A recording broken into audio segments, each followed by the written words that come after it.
আসসালামু আলাইকুম ওরহমতুল্লাহ। তোমরা কেমন আছো সবাই? আশা করি মহান আল্লাহর অশেষ রহমতে বেশ ভালো আছো। আলহামদুলিল্লাহ, আমরা ঈদ পরবর্তী সময়ে আবারও উপস্থিত হতে পেরেছি। মহান আল্লাহ আমাদেরকে আবার উপস্থিত হবার তৌফিক দান করেছেন। সেই মহান আল্লাহর দরবারে আমরা শুকরিয়া জ্ঞাপন করি আলহামদুলিল্লাহ। সবাইকে একটু দেরি করে হলেও ঈদ মোবারক।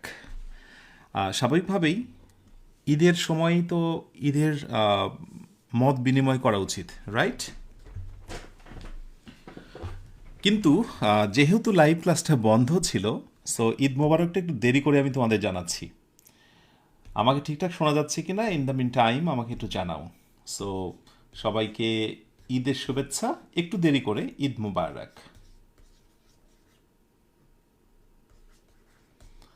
আলহামদুলিল্লাহ, আমরা আশা করছি সবার চমৎকার ঈদ কেটেছে।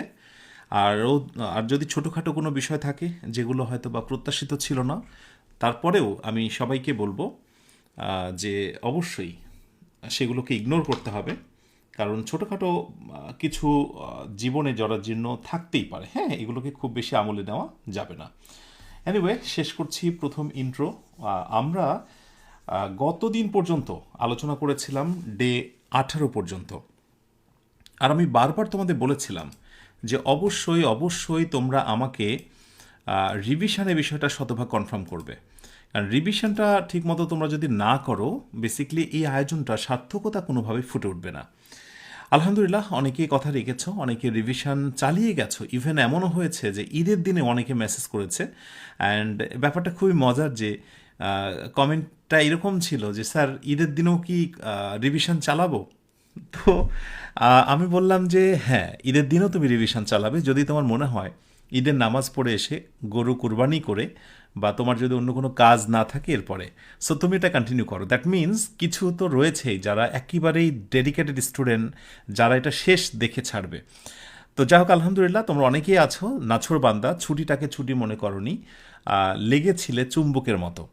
এবং সত্যিকার অর্থে সফল হবার জন্য এটির কোনো বিকল্প নেই। এখনও যে সময়টা আছে, লেগে থাকো, পুরনো ক্লাসগুলো রিভিশন করতে থাকো। অলরেডি এই ক্লাসগুলোর যে মজা, সেটা কিন্তু তোমরা পাওয়া শুরু করেছো অনেকে, যার প্রাপ্তি স্বীকার তোমরা অনেকেই করছো।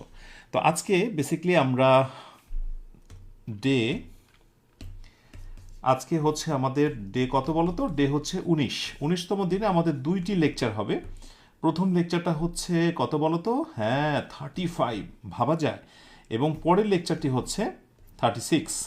35 হয়তো বা আমি 1 আওয়ারের মতো নেব, আর 36টা হচ্ছে 30 মিনিটের মতো নেব। মানে হচ্ছে গিয়ে দুটো ক্লাস মিলে 1.5 ঘন্টার ভিতরে শেষ হয়ে যাবে ইনশাআল্লাহ। এই 1.5 ঘন্টা আমার সঙ্গে তোমাকে থাকতেই হবে, বিকজ 25 দিনে ইংরেজি শিখি, এটা তোমার ইংরেজি শেখার শেষ যাত্রা।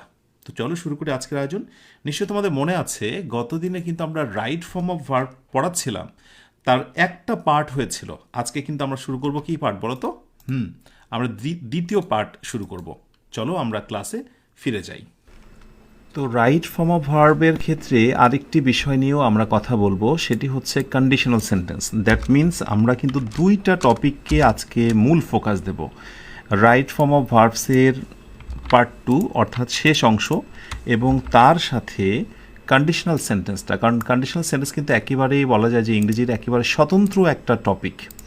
তো সেই ক্ষেত্রে আমি একটু শিরোনাম দিয়ে রাখি যেন তোমরা পরে বুঝতে পারো যে এই টপিকের মধ্যেই কন্ডিশনাল সেন্টেন্সটাও রয়েছে।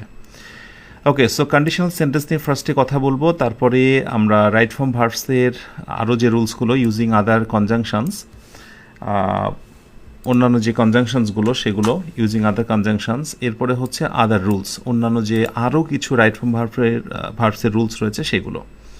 তো এখন আমরা দেখব কন্ডিশনাল সেন্টেন্স। তো কন্ডিশনাল সেন্টেন্স দ্যাট মিনস যেটাকে আমরা বলি শর্তমূলক বাক্য। আমরা এমন অনেক কথাই বলি, যদি তুমি আসো আমি যাব, যদি না তুমি এটা বলো আমি বলবো না। এই যদি যদি না এমন বাংলা অর্থ রয়েছে বলেই ইংরেজিতে কন্ডিশনাল সেন্টেন্সের জন্ম হয়েছে। সো মনে রেখো, কন্ডিশনাল সেন্টেন্স মানেই হলো কমপ্লেক্স সেন্টেন্স, সেখানে দুইটি সেন্টেন্স থাকে, এবং এক্ষেত্রে নির্দিষ্ট একটা নিয়ম মেনে প্রিন্সিপাল ক্লজ অনুযায়ী সাবঅর্ডিনেট ক্লজ হয়। অর্থাৎ আমি যখন ক্লজের কথা বলেছিলাম একটা ক্লাসে দেখে নিও, সেইখানে বলেছিলাম যে প্রিন্সিপাল ক্লজ কি। এই একটা সেন্টেন্স দেখে আরেকটা সেন্টেন্স নিরূপণ করার যে নিয়মটা, দুইটা বাক্য থাকবে, সেখানে শর্তের একটা ব্যাপার থাকবে, এটাই হচ্ছে মূলত কন্ডিশনাল সেন্টেন্স। ইংরেজিতে কন্ডিশনাল সেন্টেন্সের সংখ্যা হলো 4টা। আমি প্রথমত একটু এক নজরে দেখিয়ে দিই। প্রথমটাকে বলা হয় ফার্স্ট কন্ডিশনাল, দ্বিতীয়টাকে সেকেন্ড কন্ডিশনাল, তারপরে থার্ড কন্ডিশনাল, এবং আরেকটি রয়েছে যেটিকে বলা হয় মিক্সড কন্ডিশনাল। একটু একটু করে বোঝায় কন্ডিশনাল সেন্টেন্সগুলো আসলে মূলত কি, ইংরেজিতে কেন এগুলো এসেছে, বা এটাই যখন রাইট ফর্ম অফ ভার্বে ব্যবহার হয় সেটা কিভাবে হয়। আচ্ছা, একটা বাক্য তুমি খেয়াল করো, আমি বাংলায় যদি বলি যে তুমি যদি কঠোর অধ্যয়ন করো বা অধ্যাবসায় করো তুমি পরীক্ষায় উত্তীর্ণ হবে, আমি এখানে যদি কথাটি যুক্ত করেছি, শর্ত জুড়ে দিয়েছি, যদি তুমি অধ্যয়ন করো তবেই উত্তীর্ণ হবে। তুমি যদি নীল এবং হলুদটাকে মেশাও, তোমরা যারা জানো না একটু জেনে রাখো, এটা রঙের একটা বিষয়, নীল এবং হলুদের মিশ্রণে একসাথে কিন্তু সবুজে পরিণত হয়। ওকে, সো এখানেও একটা শর্ত জুড়ে দেওয়া হয়েছে যদি। তাহলে প্রথমত একটা ছোট্ট নোট তোমাদেরকে আমি দিয়ে রাখি, সেটি হচ্ছে কোনো বাক্যতে যদি ইফ থাকে অথবা আনলেস থাকে, মোটামুটি এই দুইটা হচ্ছে মেন কন্ডিশন। ইফ বা আনলেস দিয়ে যে বাক্যগুলো থাকে সেখানে বাক্যের সংখ্যা থাকবে 2টা, ইফ বা আনলেস দিয়ে একটা আর কমা দিয়ে আরেকটা, ঠিক আছে? তার মানে 2টা বাক্য থাকবে। এমন যদি থাকে তাহলে সেগুলোকে বলা হয় কন্ডিশনাল সেন্টেন্স। আমি কন্ডিশনাল সেন্টেন্স। তো আমার কি মনে হয় জানো, যে পৃথিবীতে এই সহজ রুলটা, শর্টকাটটা দেখার পর সম্ভবত আর দ্বিতীয়বার কেউ এই ভুলটা আর করবে না, যে কন্ডিশনাল সেন্টেন্স কি বা চিনতেও কোনোভাবে ভুল হওয়ার কথা নয়। ওকে, সো ইফ বা আনলেস থাকলে সেটা কন্ডিশনাল। সো এই বাক্যটা কন্ডিশনাল, এই বাক্য কন্ডিশনাল, এগুলো কন্ডিশনাল। কিন্তু কন্ডিশনালের মধ্যে যে প্রকার রয়েছে সেগুলো নিয়ে কথা বলবো, বা ওই প্রকারগুলোর কেন আগমন হয়েছে ইংরেজিতে সেটাও জানার চেষ্টা করব। তো এখানে যদি আমরা কোনো একটা কথা জেনারেল ট্রুথ হিসেবে বলি, একেবারে সাধারণ সত্য, অথবা সায়েন্টিফিক ফ্যাক্টস, বৈজ্ঞানিক কোনো বিষয়, অথবা হ্যাবিচুয়াল ফ্যাক্ট, অভ্যাসগত কোনো কর্ম, তাহলে সেটিকে ফার্স্ট কন্ডিশনালের মধ্যে রাখতে হয়। তো এই ফার্স্ট কন্ডিশনালের মধ্যে রাখার ক্ষেত্রে ইংরেজি গ্রামারিয়ানরা বলছে যে আপনাকে কষ্ট করে 2টা স্ট্রাকচার মনে রাখতে হবে। 2টা স্ট্রাকচার মনে রাখতে হবে, STRUCT structure, structure 1 and structure 2। আমি 2টা স্ট্রাকচার দিচ্ছি তোমাদের জন্য। আরেকটি বিষয় যেটা, সেটা হলো যে তোমাদের এখন নোটস করতে হবে না, পরবর্তীতে তোমরা নোটসগুলো করে নেবে, আমি শেয়ার করব তোমাদের এই নোটসটাই তোমাদের পেজে, তোমাদের গ্রুপে। তো ফার্স্টে হচ্ছে ইপের পরের প্রথম বাক্যটা হবে প্রেজেন্ট টেন্স, পরেরটা হবে ফিউচার টেন্স। আমি শর্টকাটে লিখলাম, প্রথমটা প্রেজেন্ট, পরেরটা হচ্ছে future. ইপ plus present plus future. একটু ব্র্যাকেটটা দিয়ে দিই আর এটাকে একটু অন্য কালার করে দিই, কেমন? এটাই সাধারণ কথা, যদি তুমি কঠোর অধ্যয়ন করো তুমি পরীক্ষায় উত্তীর্ণ হবে। অর্থাৎ ইপের পরের বাক্যটি সাধারণত প্রেজেন্ট টেন্স, পরেরটা ফিউচার টেন্স। এটা একেবারেই বলা যায় যে জেনারেল ট্রুথ, সাধারণ একটা সত্য কথা। হ্যাঁ, মানে সাধারণ কথা, এর ভিতরে সায়েন্টিফিক ফ্যাক্টস কিছু প্রকাশ পাচ্ছে না। কিন্তু যদি এমন কোনো বাক্য হয় যেটা একেবারে সায়েন্টিফিক ট্রুথ রয়েছে যার ভেতরে, তাহলে সেইটার প্যাটার্ন একটু চেঞ্জ হয়ে যাবে।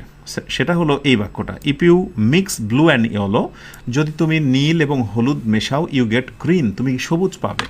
তাহলে ইপের পরে এটা প্রেজেন্ট টেন্স, তুমি খেয়াল করো, এবং ইপের পরে প্রেজেন্ট টেন্স এবং পরেরটাও কিন্তু প্রেজেন্ট টেন্স। সো এইটা হচ্ছে একটা সূত্র। এমন হাজার হাজার বাক্য প্রতিযোগিতামূলক পরীক্ষায় তুমি পাবে, দেখতে পাবে। যেমন এরকম প্রশ্ন থাকে যে ইফ ইউ হিট আয়রন, অর্থাৎ যদি তুমি লোহায় তাপ দাও, ইট টার্নস ইনটু রেড, এটা লাল রঙে পরিণত হয়। এটাও বৈজ্ঞানিক সত্য। তাহলে আমরা যখন কোনো জেনারেল ট্রুথ দেখতে পাবো তখন হচ্ছে এই স্ট্রাকচার, আর যদি আমরা কোথাও সায়েন্টিফিক ফ্যাক্টস দেখতে পাই তাহলে হচ্ছে এই স্ট্রাকচার। এই হ্যাবিচুয়াল অ্যাকশনস আর হচ্ছে জেনারেল ট্রুথের ক্ষেত্রে এই হচ্ছে শর্টকাটটা। ক্লিয়ার? আমার মনে হয় এটা নিয়ে তোমাদের ভিতরে আর কোনো দ্বন্দ্ব থাকবে না। আশা করি খুব ইজিলি তোমরা এটা সলভ করতে পারবে। সো এটাই জাস্ট প্রতিযোগিতামূলক যে কোনো পরীক্ষায় এই প্রশ্নটাই হয়তো বা এভাবে আসবে যে if he close to me I will notify him যদি সে খুব আমার কাছাকাছি আসে তাহলে আমি বিষয়টি তাকে অবগত করব। পরীক্ষায় যেটা হবে, এই ক্লোজের জায়গায় ফাঁকা থাকবে, নোটিফাই জায়গায় ফাঁকা থাকবে। ওকে, সো এরপরে অপশান হিসেবে হয়তোবা বলবে যে বলো তো বাছাধন যে এখানে আসলে কি হবে। হয়তো প্রথমটায় দিল সিএলও এসিএস ক্লোজেস, এরপরেরটাই দেওয়া হলো ধরো নোটিফাই, নোটিফাই অবগত করা, অথবা থাকলো যে ইফি ক্লোজেস আর কমা দিয়ে থাকলো উইল আর নোটিফাই। তাহলে তুমি তো নিশ্চিত হয়েছো যে এটা হচ্ছে জেনারেল ট্রুথ। অতএব ইপের পরেরটা হবে প্রেজেন্ট টেন্স, ওকে, আর পরেরটা হবে ফিউচার টেন্স, যেটা কিনা শুধুমাত্র বি নাম্বারে রয়েছে। সো এটাই হচ্ছে সঠিক বাক্য। তো এমন হরহামেশায় তুমি অনেক কথা বলো বা তোমাকে বলতে হতেই পারে, যদি তুমি আমাকে আমন্ত্রণ জানাও তাহলে আমি যাব, শর্তমূলক বাক্য। যদি আকাশে তারা ওঠে তাহলে রাত হবে। তো আকাশে তারা উঠলে রাত হবে, এটা চিরন্তন সত্য, বৈজ্ঞানিক সত্য। সুতরাং ওটা হবে ই প্লাস প্রেজেন্ট প্লাস প্রেজেন্ট। ওকে, তো এইভাবে বাংলা বুঝে তোমাকে এই দুই ক্যাটাগরির মধ্যে নিয়ে আসতে হবে। বাট একটা বিষয় তোমাকে মাথায় রাখতে হবে যে ফার্স্ট কন্ডিশনাল মানেই হলো এই ঘটনাটা বাস্তব, এটা হচ্ছে ট্রু, এটা রিয়েল একটা ব্যাপার। এটা কি ব্যাপার? এটা রিয়েল ব্যাপার। কিন্তু যখনই আমরা কোনো কাল্পনিক জগতে প্রবেশ করি তখনই মূলত সেকেন্ড কন্ডিশনাল এবং থার্ড কন্ডিশনালের জন্ম হয়, যেগুলোকে বলা হচ্ছে আনরিয়াল প্রেজেন্ট অর ফিউচার। মানে এটা একেবারে আনরিয়াল, না প্রেজেন্ট না ফিউচার, মানে এই কথাগুলোই কাল্পনিক। যেমন যদি সে উত্তর জানতো সে আমাদের বলতো, তার মানে সে উত্তর জানেই না, জানলে বলতো কিনা তাও নিশ্চিত নয়, বাট কল্পনা করে আনরিয়েল আমরা একটা ঘটনা বলছি, যদি সে জানতো, ওই যে মনে মনে কলা খাওয়ার মতো এরকম বিষয়। সো এরকম ক্ষেত্রগুলোতে সেকেন্ড কন্ডিশনাল ইউজ করতে হয়। আর অতীতের ঘটনাই পুরোটা হচ্ছে পাস্ট বোঝাবে। যদি সে অধ্যয়ন মানে তুমি যদি অধ্যয়ন করতে, তুমি পরীক্ষা উত্তীর্ণ হতে, তার মানে এখন তুমি হতেই পারবে না, ওই সেই সময় করলে সেই সময় হতে, এখন যে কি হবে তা আমি জানি না। So third conditional means completely unreal past, আর সেকেন্ড কন্ডিশনাল মিনস হচ্ছে আনরিয়েল প্রেজেন্ট অর ফিউচার। মানে এটাকে প্রেজেন্টকে মিন করে, সে আমাদের বলতো, মানে এখন তুমি দাঁড়িয়ে বলছো যে সে আমাদের বলতো, এখনই বলছে এই কথাটা। ওকে, সো এই হচ্ছে সেকেন্ড কন্ডিশনাল অ্যান্ড থার্ড কন্ডিশনালের জন্ম হওয়ার কারণ। এবার এখানেও তোমাকে দুটো স্ট্রাকচার মনে রাখতে হবে। আমি প্রথম থেকে স্ট্রাকচারটা একটু কপি করে নিই, কারণ যেহেতু এটা আমাকে বারবার ব্যবহার করতে হবে। সো এখানে স্ট্রাকচার মূলত, এখানেও দুইটা স্ট্রাকচার আসবে, আমি স্ট্রাকচারটা একটু দিয়ে দিই। ওকে, সো প্রথম স্ট্রাকচার যেটা, সেটা হলো যে এখানেও ইফ থাকবে, ইফের পরে থাকবে পাস্ট টেন্স মানে পাস্ট ইনডিফিনিট, আর পরেরটাই থাকবে would plus V one, would plus V one. তবে এখানে একটি কথা বলি যে অনেক সময় উডের পরিবর্তে কুড মাইটও থাকে, তবে উডের ব্যবহারটাই সবচেয়ে বেশি, আমি সেই জন্য একটাই দিলাম, এই যে would. So if she knew the answer she would tell us. তুমি খেয়াল করে দেখো একইবারে সূত্র অনুযায়ী মিলেছে। ইফ, এরপরে হচ্ছে পাস্ট টেন্স নো থেকে নিউ, এরপরে হলো উড আমার সূত্র। সো এটা, এরপরে আরেকটি কথা বলা হচ্ছে যে যদি একেবারেই কল্পনামূলক কোনো কিছু প্রকাশ পায়, কল্পনামূলক বা যেটাকে বলা হয় হাইপোথেটিক্যাল, একেবারেই কল্পনা, অতিমাত্রায় ইমাজিনারি ফ্যাক্ট প্রকাশ পায়, তাহলে যে কোনো সাবজেক্টের পর ইফ পরবর্তী তোমাকে অয়ার দিতে হবে। তো সেই জন্য আমি এখানে একটা নোটস দিয়ে দেবো তোমাদের, যে ইফের পর সাবজেক্ট পরবর্তী আমরা যদি বি ভার্ব নিতে চাই তাহলে সেখানে আমরা সর্বদাই নেব হচ্ছে were, W were is equal to, এটাকে বলা হয় হাইপোথেটিক্যাল ফ্যাক্ট বা imaginary issue, imaginary event, imaginary একটা ঘটনা। আমি এইভাবে সহজ করে দিলাম তোমাদের জন্য। ওকে, সো একটু অন্য কালার দিই, ব্যাস। তাহলে এই দুটো সূত্র তোমরা একটু মনে রেখো, অনেক বেশি হেল্প হবে তোমার জন্য।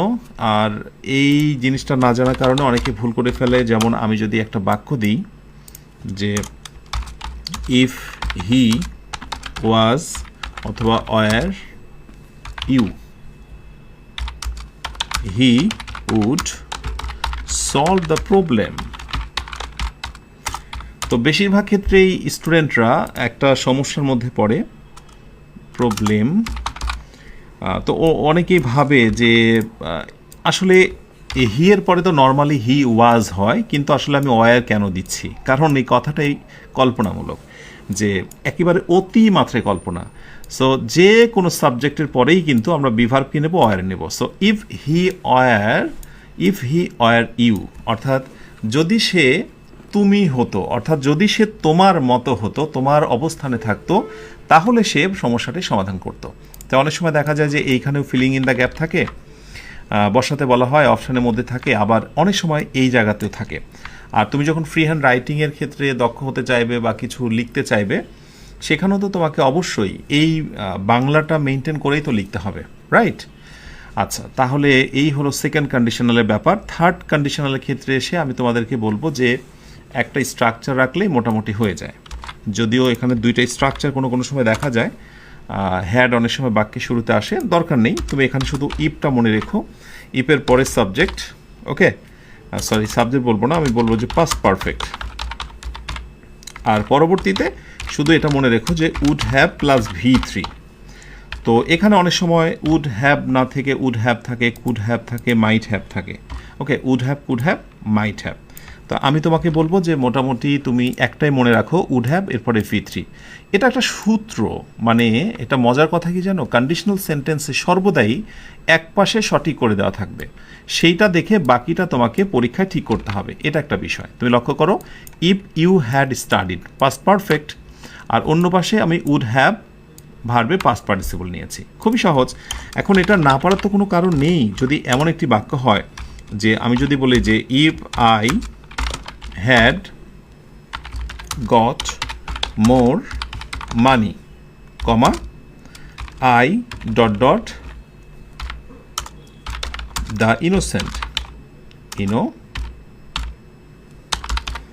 আমার যদি অনেক টাকা থাকতো, আমি গরিব দুঃখী অসহায়দের মধ্যে সেই টাকাটা আমি দান করতাম। এখন পরীক্ষায় যেটা থাকবে যে উড হেল্প, অথবা দেখা যাচ্ছে সেখানে উড হেল্প না থেকে হয়তোবা থাকতে পারে উড হ্যাভ হেল্প এটসেট্রা। এখন সঠিক আনসার কি হবে সেটা পারাটা খুবই সহজ, এবং তুমি অনায়াসে পারবে, কারণ যেটা বললাম যে এক পাশে রাইট করে দেওয়া থাকে, if I had got more money. তো ইপের পরে পাস্ট পারফেক্ট হয়েছে, যে আমার যদি অনেক টাকা থাকতো, তো অন্য পাশটা আমি এবার মেলাবো, পাস্ট পারফেক্ট, অন্য পাশটা আমি would have, could have, might have. তাহলে এখানে কি করব, উড হ্যাভ V3, ব্যাস। অতএব রাইট উত্তর হচ্ছে বি নাম্বারটা। ঠিক আছে, এই সহজ জিনিসগুলো আশা করি বোঝার চেষ্টা করবে। তাহলে আমার বাক্যটা কেমন হলো বলো তো? আমার বাক্যটা যেটা দাঁড়ালো, if I had got more money would have helped, এইটা হবে এখানে। একটু খেয়াল করে দেখো, আমি সবশেষে কি করব জানো, এই তিনটা কন্ডিশনালকে আমি একসাথে মিক্স আপ করবো, হ্যাঁ, কাছাকাছি বাক্য লিখে আমি তোমাদেরকে সহজ করে দেব। তাহলে এইখানে একটা বিষয় তোমরা নোট করে নাও। এখন আমি কাউকে যদি বলি যে এই বাক্য আর আরেকটা বাক্য সেম, দুইটা বাক্য দিকে নজর রাখতে হবে, একেবারেই এইখানে সেম, আমি শুধু এই হ্যাডটাকে কি করব, আমি শুরুতে নিয়ে আসবো, ওকে, আর ইফটাকে আমি এখান থেকে কেটে দেব। বাক্যের শুরুতে হ্যাড, একটু লক্ষ্য করো, এই ইফটা ছিল এইখানে। মজার কথা হলো যে এই দুইটা বাক্যই সেম, দুইটা বাক্যই কন্ডিশনাল সেন্টেন্স, দুইটা বাক্যেরই বাংলা অর্থ এক। ইংরেজি গ্রামারে বলা হয় যে থার্ড কন্ডিশনালের ক্ষেত্রে ইফ প্লাস পাস্ট পারফেক্ট যদি হয়, আপনি চাইলে হ্যাডটাকে শুরুতে দিতে পারেন, এই হ্যাডের ভেতরে লুকোনো থাকে ইফ। সুতরাং তুমি যদি এটা না জানো, তাহলে বঙ্গানুবাদ করতে তোমার বেশ কঠিন হয়ে যাবে। সো যদি কোনো বাক্যতে দেখো হ্যাড আই গট মোর মানি, এর মানে হলো যদি আমার অনেক টাকা থাকতো। অনেকে প্রশ্ন করতে পারে যদিটা আসলো কোথায় থেকে, তাকে জানতে হবে যে থার্ড কন্ডিশনালের রেগুলার যে সেন্টেন্স বা নিয়ম, তার এটা হচ্ছে এক্সেপশনাল বা ব্যতিক্রম হচ্ছে এইটা। আশা করি খুব অনায়াসেই নেক্সটে তোমরা এটা ধরতে পারবে। তাহলে মূলত আমরা কন্ডিশনাল সেন্টেন্স এখন পর্যন্ত তিনটা দেখলেও আমরা কিন্তু প্রায় প্রতিটাতেই দুইটা করে কিন্তু রুলস পেয়েছি, অর্থাৎ দুইটা করে শর্টকাট স্ট্রাকচার পেয়েছি। এগুলো কি করতে হবে বলো তো?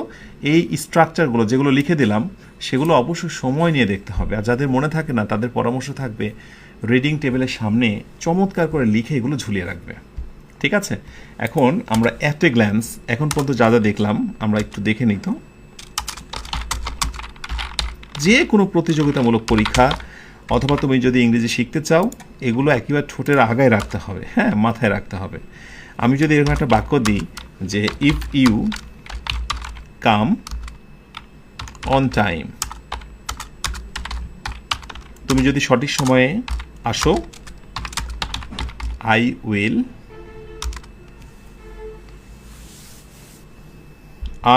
উইল এনশিওর ইট, বা আই উইল কনফার্ম ইট। কোনো একটা প্রোগ্রামে বলা হচ্ছে যে তুমি যদি সঠিক সময় আসো তাহলে আমি এটা নিশ্চিত করব। আমি এই 3টা বাক্যকে এই একই রকম বাক্য আমি চেঞ্জ করছি, এবার কামের জায়গায় আমি এখানে দিয়ে দেবো হচ্ছে কেম। ওকে, সো এখানে উইলের জায়গায় আমি করে দেবো এখানে হচ্ছে উড। এখানে আমি করে দেবো হ্যাড, কামের পাস্ট পার্টিসিপল তো কাম, আর এখানে উইলের জায়গায় আমি করব উড, আর এরপরে লাগাবো হ্যাভ, আর কনফার্মের সঙ্গে ইডি করব। এবার তোমরা বলো তো এই কয়েকটা বাক্য দেখে কোন কোন জায়গায় তোমার নজর দেওয়া উচিত, এবং এখান থেকে তুমি কি বুঝতে পারছো যে কন্ডিশনাল সেন্টেন্স মূলত কোন জায়গাটায় পরিবর্তন হয়, সেই জায়গাটা একটু ফিল করো তোমরা। সেই পরিবর্তনের জায়গাটা একটু ফিল করো তোমরা, খুবই মজার এবং ফানি বিষয়। আর না জানলেই মনে হয় যে কন্ডিশনাল সেন্টেন্স অনেক কঠিন। এটাকে বলা হয় ফার্স্ট কন্ডিশনাল, এটাকে বলা হয় সেকেন্ড কন্ডিশনাল, আর এটাকে বলা হয় থার্ড কন্ডিশনাল। এবার বলো তো এগুলো কি খুবই কঠিন? আমার তো মনে হয় না কঠিন। এই প্রতিটারই অল্টারনেটিভ আছে। যদি চিরন্তন সত্য বাক্য বা সায়েন্টিফিক হয় তাহলে দুই পাশেই প্রেজেন্ট। যদি সেকেন্ড কন্ডিশনালের ক্ষেত্রে আমরা বলেছি যে কল্পনামূলক বাক্যগুলোতে ইপের পরবর্তীতে যে কোনো সাবজেক্টের পর বিভার অয়ার বসে, আর থার্ড কন্ডিশনালের ক্ষেত্রে আরেকটা রুল দিয়েছি যে আমরা যদি ইপ না দিতে চাই শুরুতে হ্যাড চলে আসবে। এই তো কথা। কন্ডিশনাল সেন্টেন্স নিয়ে হাজার কথা বলা যেতে পারে, কিন্তু ভার্বের ক্ষেত্রে, রাইট ফর্ম অফ ভার্বের ক্ষেত্রে পরিবর্তনের জায়গা হচ্ছে মূলত এই জায়গা। সো জাস্ট লিখে নাও এবং বারবার রিভিউ করো। এখন ইংরেজি গ্রামারে আরেকটা চমৎকার জিনিসের উদয় হয়েছে, আমি এটাকে পরে দেখাবো তোমাদের, আমি শুধু এইটাই দেখাই। শেষ একটা প্রকার রয়েছে মিক্সড কন্ডিশনাল। মিক্সড মানে বুঝতে পারছো, এটা হলো যে তুমি ধরো প্রথমে দুধ চা বানিয়েছো, তারপরে সেখানে আবার একটু তুমি কফি দিয়েছো, এবং সবশেষে তুমি আবার একটু মধু দিয়েছো, এবং সবশেষে এটা এমন একটা পরিস্থিতি হয়েছে খাওয়ার পরে অন্য রকমের একটা ঝাঁঝালো ফ্যাক্ট, মানে মেলে না, তুমি যা চেয়েছিলে সেই স্বাদ আসলে হয় না। তো মিক্সড কন্ডিশনাল হচ্ছে বেসিকলি দুইটা সময়ের কথাকে একটা বাক্যে প্রেজেন্ট করা। আমি ব্র্যাকেটে লিখে দিয়েছি, দেখো যে প্রেজেন্ট কি বলে, পাস্ট কন্ডিশন, অর্থাৎ অতীতের শর্ত, মানে প্রথম বাক্যটা হবে অতীতের শর্ত উইথ প্রেজেন্ট রেজাল্ট, আর বর্তমানের রেজাল্ট বা কাজের সঙ্গে তুমি মেলাবে। তো অতীতকে তুমি যখন বর্তমানের সঙ্গে মেলাবে তখন তো দুই রকম হলো। এর আগে দেখো আমরা যেটাই করেছি অতীতের সঙ্গে অতীতের একটা সম্পর্ক ছিল, তো এখানে অতীতের সঙ্গে বর্তমানকে মেলাচ্ছি। এই অতীতের সঙ্গে মানে পাস্ট নিয়মে আসবে হ্যাড টেকেন, আর এই পাশে would be working, would be working. একেবারেই বর্তমান একটা সিচুয়েশান, যেমন যদি আমি চাকরিটা নিতাম, ইফ আই হ্যাড টেকেন, যদি আমি চাকরিটা নিতাম মানে অতীতের কথা, আমি এখন নিউ ইয়র্কে কাজ করতাম, মানে এখনকার সঙ্গে মেলানো হচ্ছে প্রেজেন্ট, অথচ চাকরি নেওয়ার বিষয়টা ছিল অতীতে। এই পাস্ট কন্ডিশনকে যখন আমরা প্রেজেন্ট রেজাল্টের সঙ্গে মিক্স আপ করবো, সেটাই হচ্ছে মূলত মিক্স কন্ডিশন। অথচ এই বাক্যটা যদি কেউ না জানে ঠিকঠাকভাবে, তাহলে সে কি ভুলটা করে ফেলবে আমি একটু বলি তোমাদের।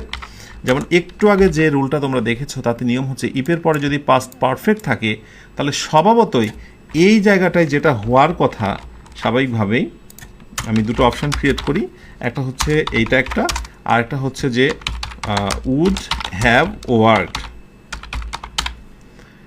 তো অনেকে এটা করে ফেলবে, বাট এটা হচ্ছে একেবারে রং একটি বাক্য। এই হচ্ছে এ নাম্বার। কারণ নর্মালি তুমি এটা যদি কল্পনা করো যে অতীতের ঘটনাকে তুমি এখনকার ঘটনার সঙ্গে মিলাতে চাও, তাহলে তোমাকে মিক্সড কন্ডিশনাল অনুযায়ী তোমাকে এই পাশে এটা করতে হবে। ওকে, সো রাইট উত্তর কী করব, উড বি ওয়ার্কিং। তো এই হচ্ছে মূলত মিক্সড কন্ডিশনাল। সো এখানে রাইট উত্তর আমরা নিচ্ছি এইটা, একটু আমি মার্কিং করি। তো এই হলো মিক্সড কন্ডিশনাল। আমি আরেকটি টেস্ট দিয়ে আমি তোমাদের পুরো বিষয়টা ক্লিয়ার করি। সেটি হচ্ছে যদি এরকম বলি যে if I had won the lottery, if I had won the lottery, comma I দেওয়ার পরে ফিলিং ইন দ্য গ্যাপ। তো নর্মালি কোন আনসারটাকে রাইট করবে যে I would have been rich, আর আই উড বি রিচ। তাহলে স্বাভাবিকভাবেই কিন্তু তোমরা এই মুহূর্তে কনফিউজড। সেটি হলো যে যদি পাস্ট পারফেক্ট থাকে তাহলে আমাদের নর্মাল নিয়ম অনুযায়ী থার্ড কন্ডিশনাল এবং অন্য পাশে হবে উড হ্যাভ, মাইট হ্যাভ, ভার্বে পাস্ট পার্টিসিপল, বি থেকে বিন মূল ভার্ব, যেহেতু হচ্ছে I am rich, am be verb. আর যদি তুমি এটাকে অন্যভাবে ভাবো তাহলে হচ্ছে উড বি রিচ। এখন কিভাবে এইটা মনে রাখতে হবে তোমাকে, যদি থার্ড কন্ডিশনালের সাথে থার্ড কন্ডিশন প্লাস সেকেন্ড কন্ডিশনে তুমি মিশ্রণ করো বা করতে পারবে, এটা নিয়ম, বা কোনো অপশান যদি থাকে পরীক্ষা তুমি করতে পারবে, this is called mixed condition. Clear? So এইটা হচ্ছে সবশেষে আমাদের মূল হাইলাইটেড পয়েন্ট, যে থার্ড কন্ডিশন থাকবে শুরুতে এবং পরেরটা থাকবে second condition, this is called mixed condition. তাহলে সেদিক থেকে আমরা দুইটাকেই আমরা রাইট বলবো, কিন্তু শুধুমাত্র পার্থক্য হলো অর্থের পার্থক্য। কেমন? অতীতের অ্যাকশনটাকে বর্তমানের সঙ্গে মেলানো, উড বি রিচ, আর যদি একেবারে আনরিয়াল পাস্টের মধ্যেই থাকি, অতীতের ঘটনা অতীতেই শেষ, তাহলে হয়ে যাচ্ছে উড হ্যাভ বিন রিচ। তো এই হলো ব্যাপার। ইংরেজি শেখার ক্ষেত্রে বাংলা বঙ্গানুবাদের একটা বিশাল যে গুরুত্ব, তার প্রমাণ এটিই বহন করে। নতুবা সবগুলো বাক্য দেখতে একই রকম মনে হবে এবং মনে হবে যে এটা তৈরি হওয়ার কারণই বা কী ছিল। তো এই হচ্ছে কন্ডিশনাল সেন্টেন্স, এবং সেইখান থেকে বিদায় নিচ্ছি, কারণ কন্ডিশনাল সেন্টেন্সের মধ্যেই কিন্তু যে রুলসগুলো ছিল সেগুলোই তো মূলত রাইট ফর্ম অফ ভার্বসের রুল, তাই না? এবার আমরা একটা কাজ করব, সেটা হচ্ছে কিছু কনজাংশনসের ব্যবহারের মাধ্যমে আমরা রাইট ফর্ম অফ ভার্বসগুলো দেখব, যেগুলো প্রতিযোগিতামূলক পরীক্ষায় এবং ফ্রি হ্যান্ড রাইটিং থেকে শুরু করে প্রতিটি ক্ষেত্রেই অনেক বেশি পরিমাণে ব্যবহার করা লাগে। তো তার ভিতরে একটি হচ্ছে বিশেষ করে হোয়াইল কনজাংশন দিয়ে, দ্যাট দিয়ে, অ্যাজ সুন অ্যাজ, সিন্স দিয়ে, অ্যাজ ইফ দিয়ে, অথবা লেস্ট দিয়ে, এরপরে ক্লজ বা বাক্যাংশ। ঠিক আছে, এই টাইপের হয়। কোনো সময় এগুলোর ভিতরে কিছু কনজাংশন বাক্যের শুরুতে বসতে পারে, আর কোনো কনজাংশন সর্বদাই বাক্যের মাঝে বসে, যেমন অ্যাজ ইফ সর্বদাই বাক্যের মাঝে কনজাংশন হবে, লেস্ট সর্বদাই বাক্যের মাঝে, আর দ্যাটও মাঝখানে। কিন্তু হোয়াইল অথবা অ্যাজ সুন অ্যাজ অথবা সিন্স এরা কিন্তু বাক্যের শুরুতে বসে, মাঝেও বসে, বাট যেখানেই বসুক না কেন এরা কিন্তু বিশেষ একটা নিয়ম মেনে চলে, এবং এই নিয়মটা আমার তোমার কথা নয়, এই নিয়মটাই তোমাকে রপ্ত করতে হবে। এটাই হচ্ছে গ্রামারের ভাষ্য।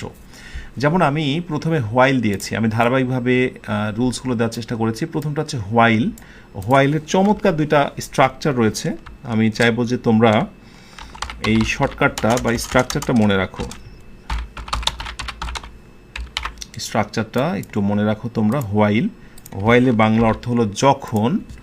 সো যখনই কোথাও হোয়াইল দেখতে পাবে, হোয়াইলের পর একটা ভার্ব থাকবে, যেহেতু রাইট ফর্ম ভার্ব, ভার্বের সঙ্গে হয়ে যাবে আইএনজি। এই কথাটা তোমরা একটু মনে রেখো, ওকে, হোয়াইলের পর। এবং পাশাপাশি একটা কথা তোমরা মনে রেখো যে হোয়াইল সবসময় পাস্ট ইভেন্টকে প্রেজেন্ট করে, পাস্ট ইভেন্টকে প্রেজেন্টস করে, PRESENT, অর্থাৎ হোয়াইল সর্বদা পাস্টের ইভেন্টকে মানে অতীতের ঘটনাকে প্রেজেন্ট করে, উপস্থাপন করে। সেটা অতীতের ঘটনা, এটা পাস্ট ইনডিফিনিট হতে পারে, পাস্ট কন্টিনিউয়াস হতে পারে, মূলত হোয়াইল এইটাকে নির্দেশ করে। তবে আরেকটি ক্ষেত্রে হোয়াইলকে বলা হয় যেটা হচ্ছে ভার্সাটাইল কনজাংশন, মানে এমন ভার্সাটাইল যে এটা অর্থের উপর ডিপেন্ড করে আবার চেঞ্জও হতে পারে। তবে মোস্ট অফ দ্য টাইমস এই কথাটা মনে রাখবে যে পাস্ট ইভেন্ট প্রেজেন্টস সর্বদাই। এর সঙ্গে তোমরা আরেকটা নোটস মনে রাখবে, সেটি হচ্ছে যদি কখনো ইম্পারেটিভ বাক্য শুরুতে থাকে, অর্থাৎ বাক্যের শুরু ইম্পারেটিভ আর মাঝখানে হচ্ছে হোয়াইল, ওকে, তারপরেটা হয়ে যাবে প্রেজেন্ট কন্টিনিউয়াস। তাহলে এখানে অলরেডি কিন্তু হোয়াইলটা যে ভার্সাটাইল সে কিন্তু প্রমাণ দিয়ে ফেললো।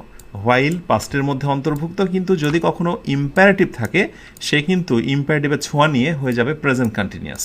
এটা খুব স্বাভাবিক, কারণ every imperative sentence is called present indefinite. তো প্রেজেন্টের সঙ্গে তো প্রেজেন্টের সম্পর্ক হবে, তাই না? তো এইটা হচ্ছে basic fact.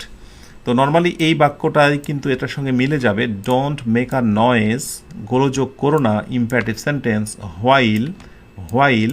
So your father, right answer কী হবে বলো তো? Your father is sleeping. যখন তোমার বাবা ঘুমোচ্ছে তখন তুমি ডিস্টার্ব করো না। খুবই চমৎকার একটা বিষয়। তাহলে স্ট্রাকচারটা একটু মনে রেখো। পাশাপাশি আমি আরেকটা তোমাদেরকে টেস্ট দিই, যেটা নিয়ে অনেক সময় কনফিউজড হয়ে যায় অনেকে। সেটা হলো এরকম যে while reading the book, while reading the book,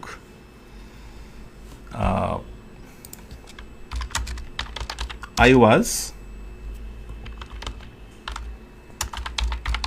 watching the movie,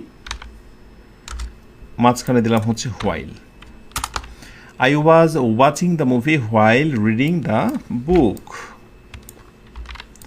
তো পরীক্ষায় কি থাকবে? এই হোয়াইলের পর ঠিক যেখানটায় রিডিং আছে ঠিক এইখানটায় ফিলিং ইন দ্য গ্যাপ থাকবে, এইখানে filling in the gap. So এখন অপশানে হয়তো বা বলবে যে এখানে বুঝতেই পারছো টু রিড, শুধু রিড অথবা রিডিং ইত্যাদি ইত্যাদি। তো আমরা জেনেছি যে হোয়াইল যদি কোথাও থাকে দ্বিতীয় যে ভার্বটা থাকবে তার সঙ্গে আমরা জাস্ট আইএনজি করে দেবো। So here reading is called the right answer. এখন আমি দেখেছি আবার এটা প্রতিযোগিতামূলক পরীক্ষায় একটু ঘুরিয়ে প্রশ্নটা আসে। কেমন প্রশ্ন? ধরা যাক এই বাক্যটাই এখানে দিল, দেখি তোমরা কখন এটা এই ধরনের বাক্য দেখেছো কিনা, আর দেখে থাকলেও সেটা সঠিক আনসার জানো কিনা। ধরো হোয়াইলের নিচে আন্ডারলাইন করে, সরি এটা ব্ল্যাক হবে আর হচ্ছে হোয়াইলের নিচে আন্ডারলাইন করে প্রশ্ন করা হচ্ছে যে বলো তো দেখি হোয়াইলটাকে আমরা কোন পার্টস অফ স্পিচ বলবো। এই টেস্ট তোমরা পরবর্তীতে একটু ট্রাই করবে, পজ দিয়ে থামিয়ে নিজেরাও ট্রাই করবে। এই হোয়াইলটা কি প্রেপোজিশন, বি নাম্বার কনজাংশন। এই হোয়াইলটাকে কি আমরা প্রেপোজিশন বলবো নাকি কনজাংশন বলবো? তো স্বাভাবিকভাবেই দেখা যায় যে অনেকের এরকম ধারণা রয়েছে যারা একটু বেসিকে জ্ঞাত, বেসিক ব্যাপারে, যে প্রেপোজিশনের পরে কিন্তু ভার্বের সঙ্গে আইএনজি হয়ে যায়। তো স্বাভাবিকভাবেই কিন্তু ওরা ভাববে যে হ্যাঁ হোয়াইল তারপরে আইএনজি হয়েছে, তাহলে হোয়াইলটাকে আমরা প্রেপোজিশন বলতেই পারি, বা মনে হচ্ছে বৈশিষ্ট্যের দিক থেকে প্রেপোজিশন। বাট অদ্ভুত কথা হলো এটাই যে হোয়াইল কখনোই প্রেপোজিশন লিস্টের মধ্যে নেই, সেটা রেগুলার প্রেপোজিশন বলি বা ইরেগুলার বলি। সো হোয়াইলটা সারা জীবনই হচ্ছে কনজাংশন। এখন প্রশ্ন হতে পারে যে কনজাংশনে পরে কি আইএনজি হয়? আসলে কনজাংশনে পরে আইএনজি হয়েছে বিষয়টি এরকম নয়। এই বাক্যটার একটা পূর্ণাঙ্গ রূপ রয়েছে, তোমরা একটু ভালো করে দেখে নাও। এই বাক্যটা পূর্ণাঙ্গ রূপ হচ্ছে এরকম যে I was watching the movie while I was reading the book. তো হোয়াইলের কাজ কি? কনজাংশন হলে আরেকটি ক্লজকে কানেক্ট করা। এই তো কানেক্ট করেছে, দ্যাট মিনস এটা অনেকটা হিডেন ছিল। এই হচ্ছে পূর্ণাঙ্গ একটি বাক্য। দুই পাশের সাবজেক্ট যখন একই হয় তখন হোয়াইল পরবর্তী ভার্বের সঙ্গে আইএনজি হতেই পারে। সো এমন ক্ষেত্রে আমরা আইএনজি নিতে পারি। আশা করি ক্লিয়ার হয়েছ। হোয়াইলের এটা একটা যে কথাটি ফার্স্টে বললাম যে ভার্সাটাইল কনজাংশন, বহু সময় বহু রূপে রং ঢঙে সে আগমন করে।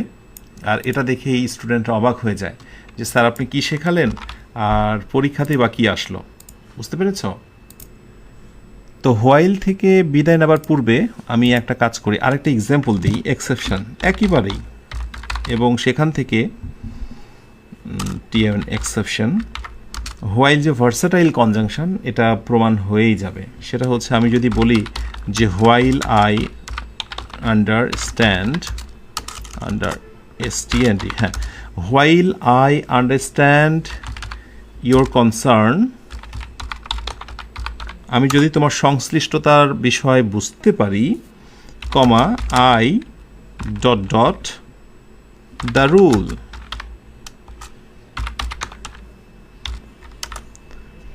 তো অপশান হিসেবে আমি ধরো দিলাম হচ্ছে ফলো, অপশান বিতে ওয়াজ ফলোয়িং ইত্যাদি ইত্যাদি, FOLL ফলোয়িং। অথবা সি নাম্বারে বলা হলো যে সি নাম্বারে কী দেবো, সি নাম্বারে দেবো হচ্ছে ধরো মাস্ট ফলো, হ্যাঁ, অথবা ডি নাম্বার দেওয়া হলো টু ফলো। যেহেতু 4টা অপশান থাকে, না দিলেও কেমন লাগে, আমি 4টা অপশান দিলাম। তো এখন তোমরাই আমাকে বলো, এই যদি প্রশ্ন হয় তাহলে সম্ভাব্য রাইট আনসার তুমি কী দেবে? তোমাদের সময় শুরু হয়েছে, একবার ঝড়ো গতিতে রাইট আনসারটা দিয়ে দাও। এক্সেপশন, ব্যতিক্রম, আমি একটু এটা কালারিং করে দিই। So while I understand your concern, I dot dot the rules follow, was following, must follow or to follow. Yes, the right answer is must follow. এবং এটা একেবারেই বলা যায় অর্থের উপর ডিপেন্ড করে হয়েছে। While I understand your concern, আমি যখন তোমার সংশ্লিষ্টতা বিষয় বুঝতে পারি, I must follow the rule, আমার অবশ্যই সেটি ফলো করা উচিত। তো সমস্যা কোথায়? মাস্ট বসে গেল এবং এটা অর্থের উপরে। সুতরাং হোয়াইলের বেসিক রুল হচ্ছে মোটামুটি এই দুইটা।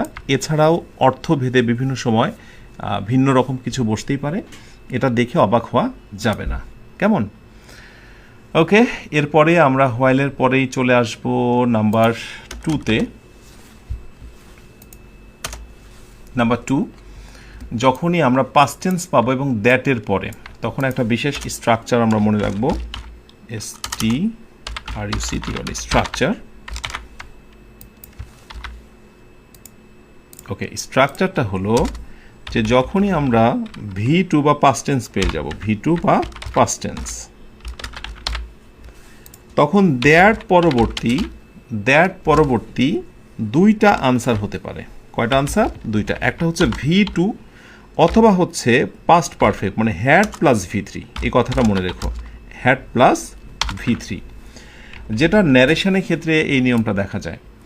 তো যদি দ্যাটের পূর্বে কখনো পাস্ট টেন্স থাকে, যেটা সিকোয়েন্স অফ টেন্সেও তোমরা দেখেছো, দ্যাটের পূর্বে আমরা দ্যাটটা দেখি যে শি রিঅ্যাসিউরড মি, সে পুনরায় আমাকে নিশ্চয়তা দিয়েছিল যে শি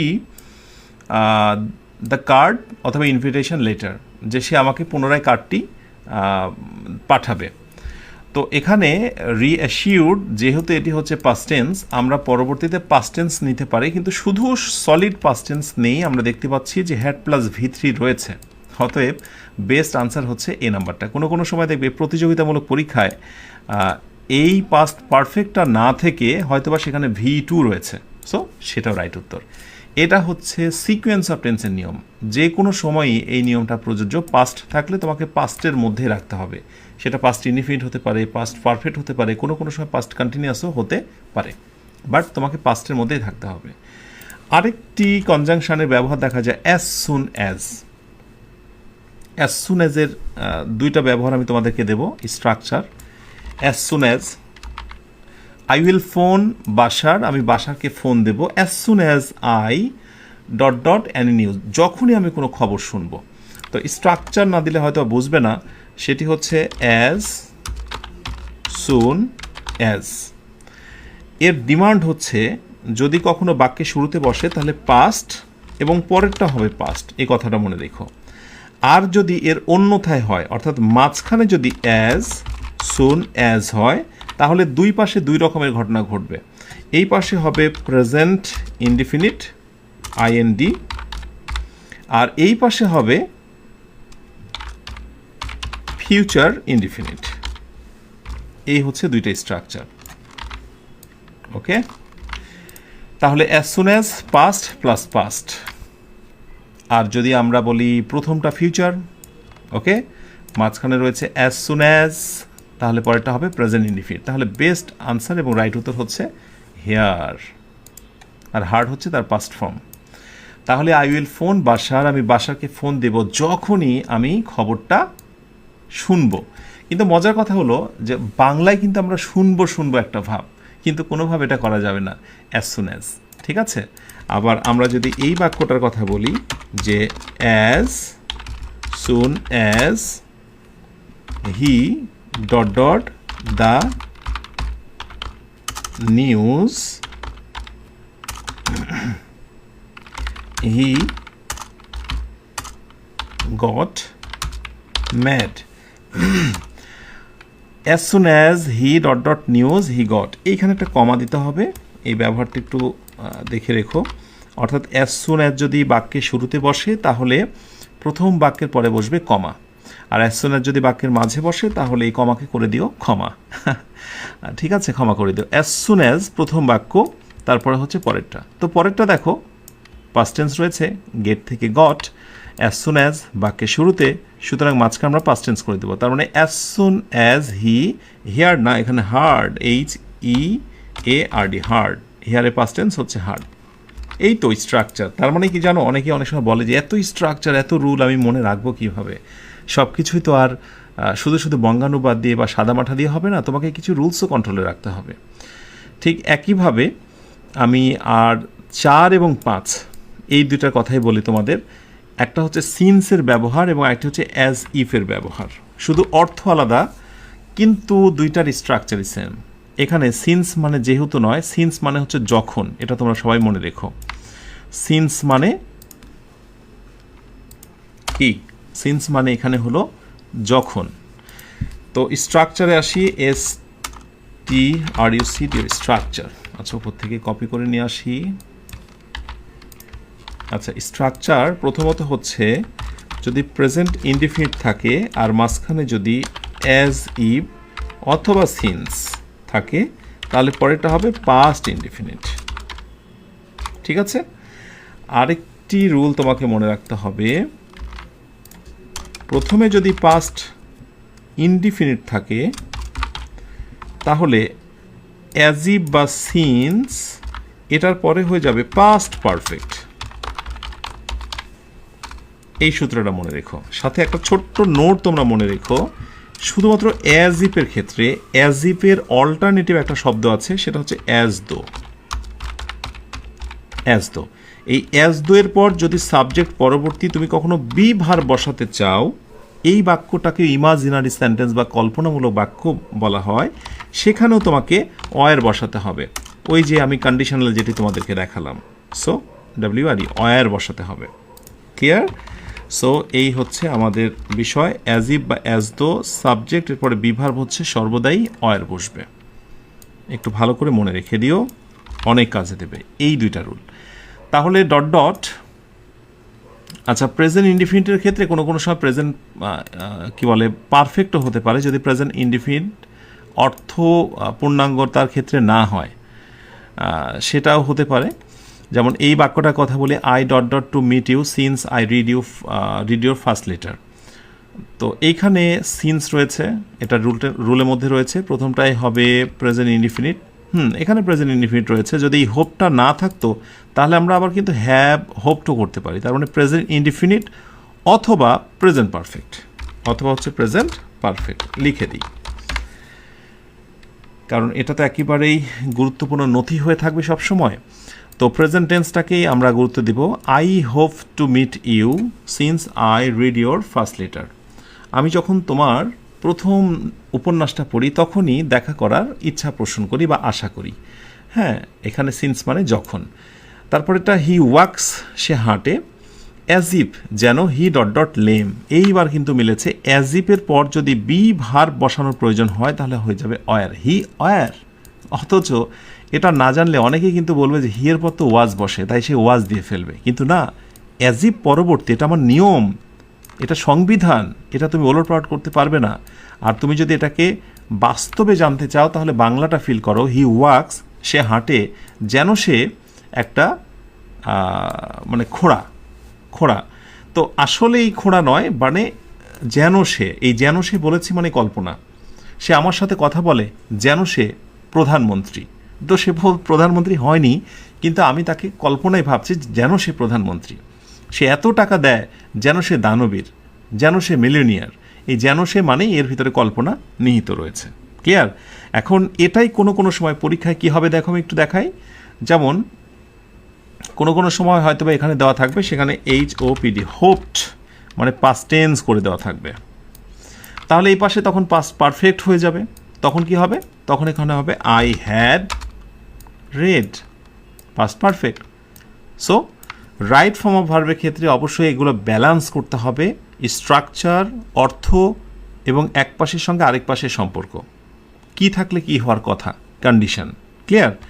আচ্ছা, আবার এই বাক্যগুলোই এমন হতে পারে হি ওয়াক্স না হয়ে কথার কথা এখানে হি ওয়াকড, যে সে এমনভাবে হেঁটেছিল যেন, তাহলে পাস্ট ইনডিফিনিট থাকলে পরেরটা হবে পাস্ট পারফেক্ট। তাহলে পারফেক্টের জন্য কিনে আসবো, তখন করব হি হ্যাড। আর ইজ আর এর পাস্ট পার্টিসিপল কি বলো তো? হ্যাঁ, বিন, যে হি হ্যাড বিন লেম। কঠিন লাগছে খুব? পাস্ট ইনডিফিনিট, এই হচ্ছে অ্যাজ ইফ, পরেরটা হবে পাস্ট পারফেক্ট।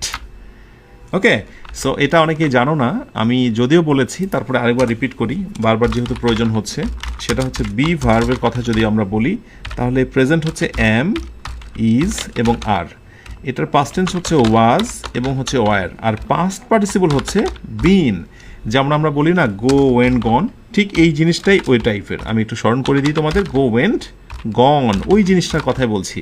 এগুলোর নাম হচ্ছে কনজুগেশন অফ ভার্ব, যেটা আমার এই 50 এপিসোডের একেবারে শুরু দিকে বলেছিলাম, যেগুলো পড়ে রাখো, না হলে ক্ষণে ক্ষণে বারে বারে তুমি বাধাপ্রাপ্ত হবে। তোমার মনে হবে যেটা আমি কেন মনে রাখিনি বা কেন করছি না। দেখো, ইংরেজি শেখার ক্ষেত্রে একটা জিনিস মনে রাখবে, যদিও বলেছি যে ইংরেজিটা হচ্ছে অনেকটা স্পাইডার ওয়েব, মাকড়সা জালের মতো, একটা টপিকের সঙ্গে আরেকটা টপিকের চমৎকার সম্পর্ক রয়েছে। তো যদি তুমি একটা টপিক না বোঝো, সেইটারই মানে প্রতিক্রিয়া হিসেবে পরের কোনো একটি জিনিস তুমি বুঝবে না, এটাই স্বাভাবিক। আচ্ছা, এবার 6 নাম্বারে আসবো, এবং 6 নাম্বার শেষ হলে আমরা আদার কিছু রুলস দেখব।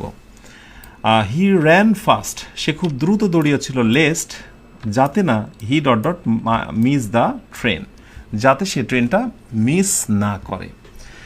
লেস্টের ক্ষেত্রে মোটামুটি একটা রুল তোমরা মনে রাখবে, সেটি হচ্ছে যে লেস্টের পরে বাক্যটা সর্বদাই হবে অ্যাফার্মেটিভ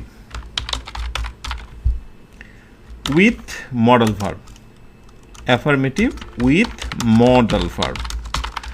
এই মডেল ভার্বের ক্ষেত্রে ডেডিকেটেড করা হয়েছে দুইটা, একটা হচ্ছে শুড, জোরালো অর্থ,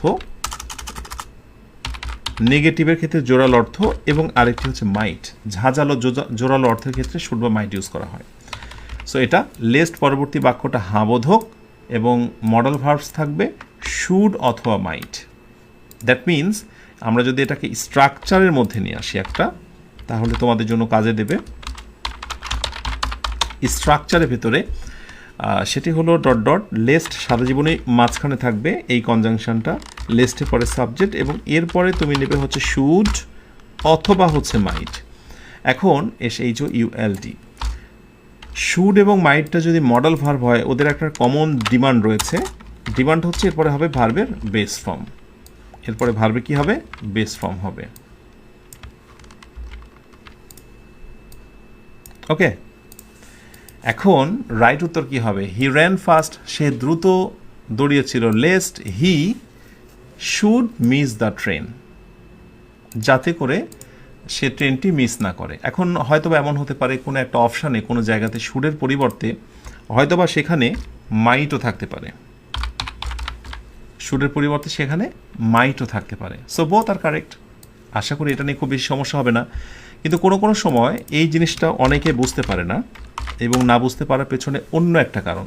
যেমন যদি বলা হয় run fast lest U dot dot option.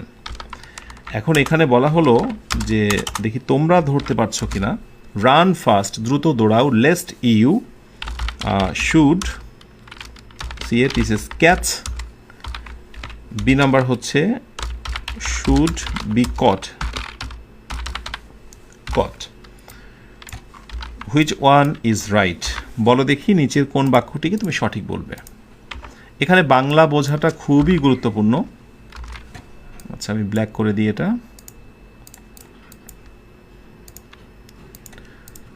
বাংলাটা এরকম যে দ্রুত দৌড়াও, খুব দ্রুত দৌড়াও, যাতে না তুমি ধরা পড়ো, তোমাকে ধরে না ফেলা হয়। মানে কথা হচ্ছে বাই দ্য পুলিশ, অথবা বাই দ্য পুলিশ, অথবা বাই সামওয়ান, এরকম একটা কথা লুকানো আছে, অন্যের দ্বারা যাতে ধরা না পড়ো। তো চোরকে বলা হচ্ছে তুমি দ্রুত পালিয়ে যাও।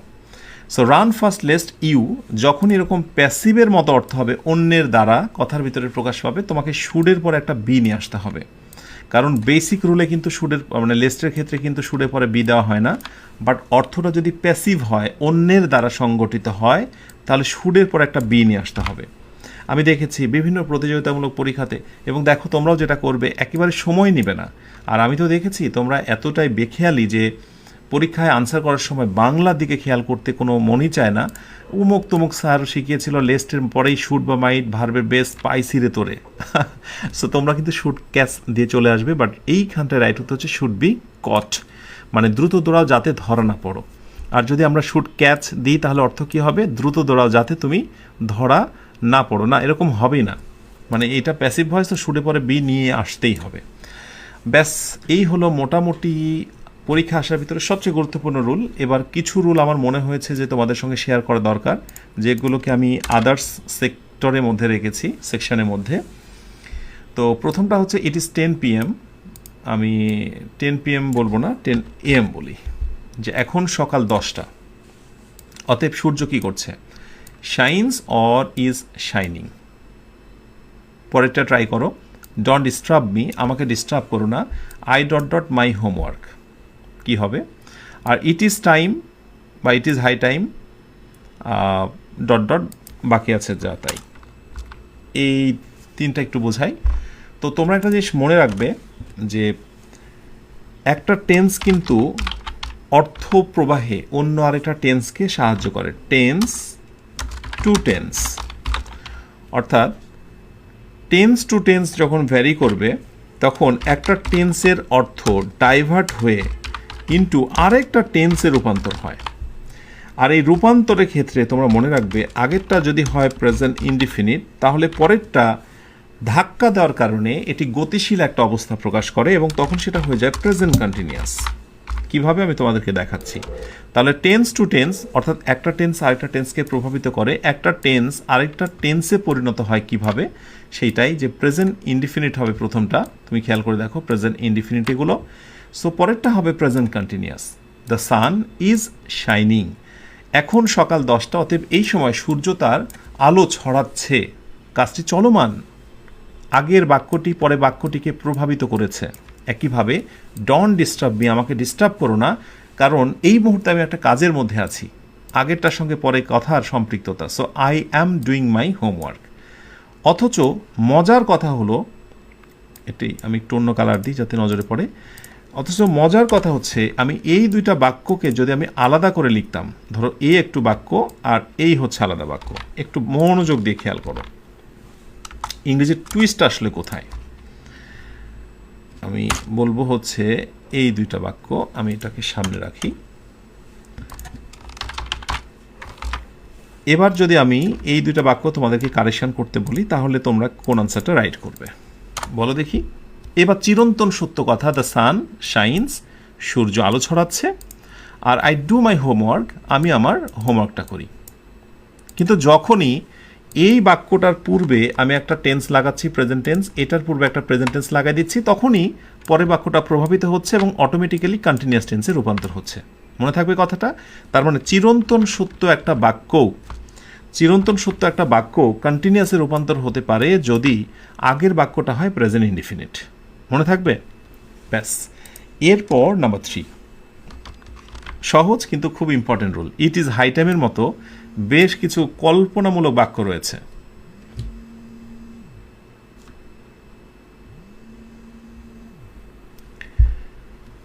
যেমন ইট ইজ হাই টাইম না হয়ে হতে পারে উইশ, ফ্যান্সি, এরকম কিছু শব্দ রয়েছে। যদি ইট ইজ হাই টাইম হয় তাহলে স্পেশালি তোমরা দুইটা স্ট্রাকচার মনে রাখবে, STRUCT, স্ট্রাকচার, দুটো স্ট্রাকচার,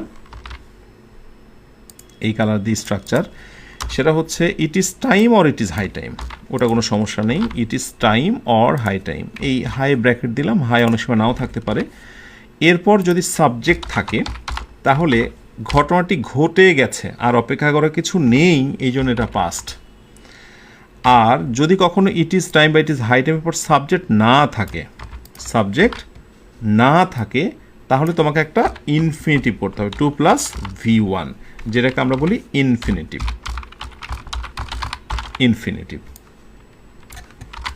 অর্থ দেখো, এটাই উপযুক্ত সময়, অলরেডি সময় পার হয়ে যাওয়াটাকে উপযুক্ত সময় বলা হয় infinitive to do the work. এই যে দেখো, it is high time, it is high time, এরপরে টু প্লাস ভার্বের বেস ফর্ম, টু প্লাস ভার্বের বেস ফর্ম, বাকি অংশ। বাট এই বাক্যটাই যদি এমনভাবে থাকতো, সেম বাক্যটাই it is high time, you দিয়ে দিলাম একটা সাবজেক্ট। এইবার খেয়াল করো, ইট ইজ হাই টাইম, এটাই উপযুক্ত সময়, সাবজেক্ট, তাহলে এবার কিন্তু আমরা পাস্ট টেন্স করে দেবো, তখন রাইট উত্তর হয়ে যেত ডিড। ক্লিয়ার?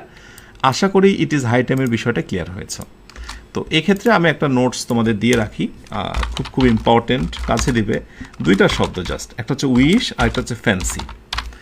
এই দুইটা শব্দরই কাজ হচ্ছে কল্পনামূলক অর্থ প্রকাশ করা, এবং এরপরে ভার্বের হয়ে যায় পাস্ট টেন্স। যেমন আমি তোমাদের একটা এক্সাম্পল দিই, আই উইশ অথবা আই ফ্যান্সি, আমি কল্পনা করি বা আমার ইচ্ছা যে I solved the problem, PROBLEM, problem. দেখো এখানে কিন্তু আমরা কি দিয়েছি বলো তো, সলভ দিয়েছি। একইভাবে যদি এখানে কোনোভাবে আমাদের এরকম কোনো বাক্য হয়, সো আই কুড হতে পারে, ক্যান থেকে কুড মানে ওটাও পাস্ট টেন্স, অথবা এমন হতে পারে যদি আমরা কখনো বি ভার্ব নিই, আই উইশ আই, এখানেও কল্পনা হওয়ার জন্য আয়ের পরে অয়ের বসাবো, তার মানে আয়ের পরে এখানে ওয়াজ হবে না, অয়ের হবে। I wish I were a bird, এরকম বাক্য অনেক দেখেছো তোমরা। তার মানে যত কল্পনামূলক বাক্য রয়েছে সবগুলোতেই বি ভার্বের পরে কিন্তু অয়ার হয়ে যাচ্ছে। বি ভার্বের পরে কি হয়ে যাচ্ছে? অয়ার হয়ে যাচ্ছে। আমি তোমাদের এই সংক্রান্ত শর্টকাটগুলো আমি এক নজরে দিয়ে দেবো তোমাদের, এটা গ্ল্যান্স। সেটা হচ্ছে ইপের পরে যদি তুমি কখনো সাবজেক্ট পাও, ইপের পরে যদি কখনো সাবজেক্ট পাও, ইজ ইকুয়াল টু হচ্ছে আমি বলবো যে অয়ার। ইফের পরে আমি যেটা দেখালাম সেটা হচ্ছে অ্যাজ ইফ, অ্যাজ ইফের পরে যদি সাবজেক্ট পাও তবুও হচ্ছে সেখানে অয়ার হবে, সরি অয়ার হবে। ওকে, আর যদি তুমি কখনো এই মুহূর্তে যেটা দেখলাম আমরা সেটা হচ্ছে যে উইশ, আই উইশ, এরপর যদি কখনো সাবজেক্ট পাও তাহলে সেখানেও কি হবে? অয়ার হবে। ব্যাস, এই অয়ারের মোটামুটি কয়েকটা জায়গা একটু মনে রেখো, দেখবা বিভিন্ন প্রতিযোগিতামূলক পরীক্ষাতে বিভিন্ন জায়গাতে লেখার ক্ষেত্রে ঘুরে ফিরে এই জিনিসগুলো তোমাকে ব্যবহার করতে হয়, কারণ এগুলো দ্বারা মূলত ইমাজিনারি ইভেন্টকে মিন করে, কল্পনামূলক। এগুলো বাস্তব নয়, এগুলো আনরিয়েল। যদি আমি তোমার মতো হতাম, যদি আমি তোমার মতো হতাম, ঠিক আছে? ওকে, সো এই হচ্ছে মোটামুটি রুল। সবশেষে একটা বোনাস রুল দিয়ে দিই, যেটা জানাশোনা রুল, বাট সবশেষে আমার কথা ছিল যে আমি তোমাদেরকে শেষ দিন ক্লিয়ার করে দেব যে প্রেপোজিশনের যে ব্যাপারটা, প্রেপোজিশন যতগুলো আছে সবগুলো আমি সংক্ষেপে অল লিখলাম। তো সবগুলো প্রেপোজিশনের ডিমান্ড হচ্ছে যে আমাদের পরে ভার্বের সঙ্গে কি হয়ে যাবে? ভার্বের সঙ্গে আইএনজি হবে। আইএনজি হলে তার নাম কি হবে? জিরেন্ড হবে। জিরেন্ডটা কোন পার্টস অফ স্পিচ? নাউন। ব্যাস, এটা হচ্ছে 1 নাম্বার রুল, এটা আমি মনে রাখবো। প্রেপোজিশন, ঠিক আছে, এখানে আমি একটু রেড করে দিই, ঠিক আছে, TION। হ্যাঁ, সকল প্রেপোজিশনের পরে ভার্বের সঙ্গে আইএনজি, এবং এটা হলে সেটা হয়ে যায় জেরান্ড। এরপর নাম্বার 2, যদি কোথাও টু বসে, মনে রাখবো আমরা, যদিও এখানে প্রেপোজিশনের ভিতরে কথাটি বলাই ঠিক নয়, কারণ টু এর পরে হয়ে যায় ভার্বের বেস ফর্ম। টু এর পরে ভার্বের হয়ে যায় কি? Base form. এই কথাটা মনে রাখা খুব জরুরি। সকল প্রেপোজিশনে পরে ভার্বের সঙ্গে আইএনজি, কিন্তু শুধুমাত্র প্রেপোজিশন টু এর পরে ভার্বের বেস ফর্ম। তবে এইখানে প্রেপোজিশন টুটাকে যে আমরা টু বলি, সেই জায়গা থেকে আজকে আমরা বের হয়ে আসব। কারণ আমি কেন বলছি আমি সেটা পরে বলছি তোমাদের, কিন্তু আরেকটা রুল তোমাদেরকে আমি বলি, সেটা হচ্ছে যদি এমন কিছু শব্দ তোমরা দেখতে পাও যেগুলোর সাথে আমি বলবো যে ওয়ার্ড অথবা ওয়ার্ডস প্লাস টু যুক্ত রয়েছে, এই কথাটা মনে রাখবে, ওয়ার্ড বা ওয়ার্ডস প্লাস টু। যেমন আমি দু একটা উদাহরণ দিয়ে বলি, যেমন with a view to, with a view to, এর সঙ্গে টু লাগানো। আবার যদি বলি look forward to, look forward to, look ফরওয়ার্ডের সঙ্গে টু লাগানো। এরপরে কিছু ওয়ার্ড তুমি দেখতে পাবে যেমন অ্যাডিক্টেড টু, আসক্ত। এরপর ডেডিকেটেড টু, উৎসর্গিত, ডেডিকেটেড টু। ওকে, এরপরে ধরো আমি বললাম incline to, use to, devoted to, এরকম অনেক শব্দ, অ্যাকস্টম টু, কমিটেড টু, অনেক শব্দ রয়েছে, কমিটেড টু। এই শব্দগুলোর পরে যদি কখনো টু থাকে তবে এইবার কিন্তু ভার্বের সঙ্গে আইএনজি হয়ে যাবে। এবার ভার্বের সঙ্গে কি হবে? আইএনজি হবে। ঠিক আছে, এই জাস্ট প্রেপোজিশনের 3টা রুল একটু ভালো করে মনে রেখো। সো বোনাস দিলাম, এবার একটু টেস্ট দিয়ে আজকের আলোচনাটা শেষ করব। সবশেষে ভালো করে আনসারগুলো দেবে, কারণ শেষ ভালো যা সব ভালো তার, এমন বিশ্বাস রেখে আমরা ক্লাসটা শেষ করতে চাই।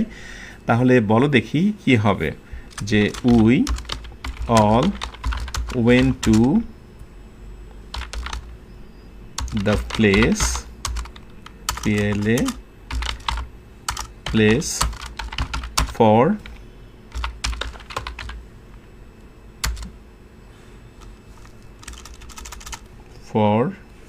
filling in the gap, new man।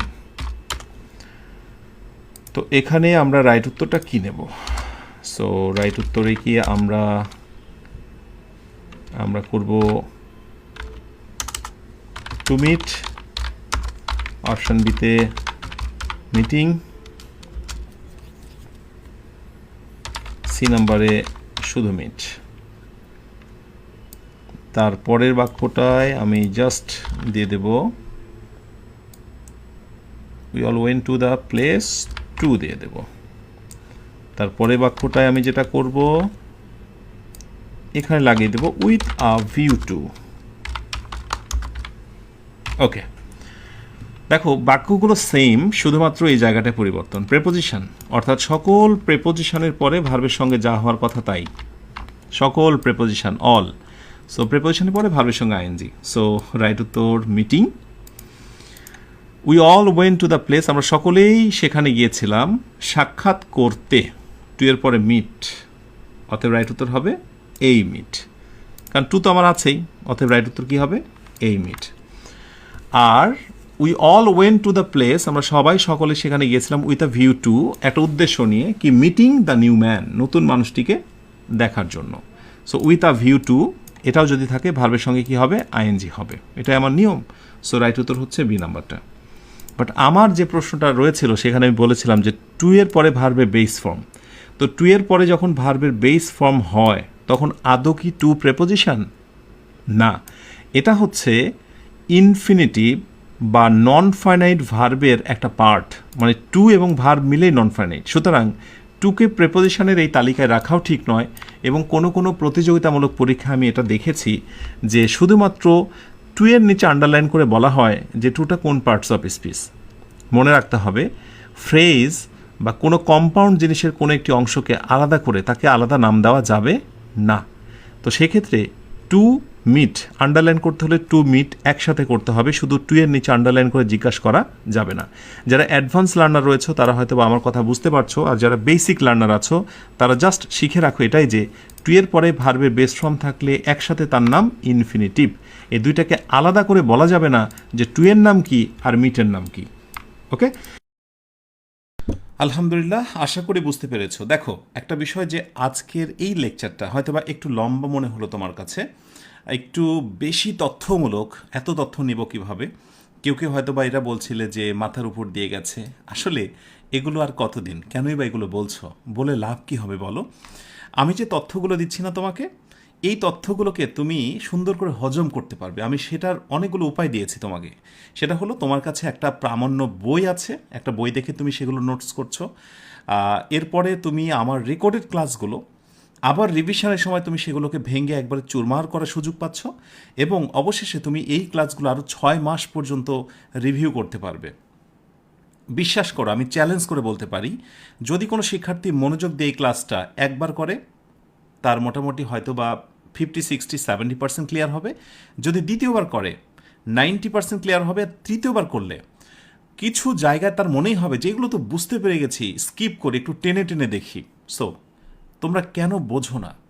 আমি আমার জীবনে এইভাবেই শিখেছি বাবা। তুমি কি এটা শর্টস বা রিলস দেখছো? তুমি কি ইংরেজি শেখার এই যাত্রাটাকে ভেবেছো যে এটা অনেকটা ফানি ভিডিওর মতো শিখবো আর মিরাকেলভাবে শিখে ফেলবো, দেখে ফেলবো? আমার সারা জীবনের যা কিছু আমি দিয়েছি তোমাকে, তোমাকে তো বলেছি 25টা দিন আমাকে সময় দাও, আর এতেই পারছো না, তাতেই অধৈর্য। কেউ কেউ তো এটাও বলে যে স্যার 1 ঘন্টার উপরে মনোযোগ রাখা খুব কঠিন। তো আসলে মনোযোগ রাখতে শেখো, আমার ক্লাসে না, পৃথিবীর কোনো কিছুতেই তুমি 1 ঘন্টার বেশি মনোযোগ যদি দিতে না পারো, তাহলে নিজেকে কেন পরিবর্তন করতে চাও? আমাকে কিছু প্রশ্ন জিজ্ঞাসা না করে এর সমাধান তুমি নিজেই খোঁজো না। বাংলাদেশে আলহামদুলিল্লাহ এর থেকে সাজানো গোছানো আর কে দেবে তোমাকে? এই আয়োজনের পরেও কি তুমি আবার নতুন করে কোনো কোর্সে ভর্তি হতে চাও? নিজেকে প্রশ্ন করো। যদি এটাই তোমার হয় শেষ চেষ্টা, তাহলে সেই রকমভাবেই না চেষ্টা করো। আলহামদুলিল্লাহ লেগে আছো, থাকো চুম্বকের মতো। আজকের ক্লাসটা শেষ করে রিভিশন না দিয়ে ঘুমোতে যাবে না। কথা দাও, যারা বুঝতে পারোনি আজকের ক্লাসটা রিভিশন না দিয়ে ঘুমোতে যাবে না। এই আয়োজনটা শেষ করার পর যে কোনো প্রতিযোগিতামূলক পরীক্ষায় অ্যাডমিশন, ভর্তি পরীক্ষা, কি বলে, চাকুরি পরীক্ষা, যে জায়গাতে তুমি যাবে ফ্রি হ্যান্ড রাইটিংয়ে অ্যাপ্লাই করতে পারবে, প্রতিটা জায়গায় এগুলো লাগবে রে বাবা। আমি কিভাবে বোঝাবো তোমাকে? এগুলো না আমি যখন তোমাদেরকে দিই আর আমি মনে মনে ভাবি, আমি কি অরণ্য রোদন করছি নাকি? অর্থাৎ আমি এমন কাউকে এমন কিছু দিচ্ছি নাকি যে এটার মূল্যায়ন বুঝে না? মাঝে মাঝে খুব কষ্ট মনে হয়। তো সেখান থেকে আমি তোমাদের রিকোয়েস্ট করব, দয়া করে এগুলোকে অত্যন্ত সিরিয়াস হিসেবে নাও। জীবন পরিবর্তনের অন্যতম একটা মাধ্যম, একটা সময় হিসেবে বেছে নাও আমাদের এই 25 দিনের যাত্রাকে। ওয়েল, সো ক্লাসটা শেষ করে জাস্ট রিভিশনে বসে যাও। এখন ছোট্ট একটা নাশিদ, একটু ফ্রেশ হও। দ্বিতীয় ক্লাস খুবই শর্ট, অল্প সময়ের, অ্যান্ড ডেফিনেটলি খুবই ফ্যান্টাস্টিক। ওকে, সো তোমরা একটু এনজয় করো, নাশিদ শোনো, একটু মনটাকে ফ্রেশ করো।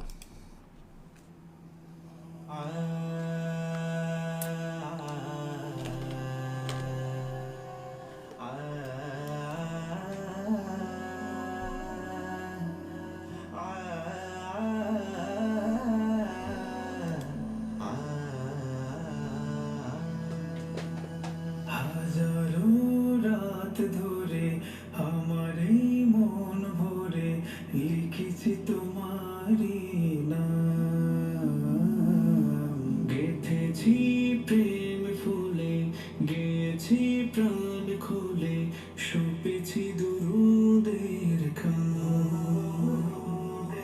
তুমি নেই মন বিষাদে সারাক্ষণ, তুমি নেই মন বিষাদে সারাক্ষণ, উদাসে থাকে অবিরাম। সাল্লাল্লাহু আলাইহি ওয়াসাল্লাম, সাল্লাল্লাহু আলাইহি ওয়াসাল্লাম।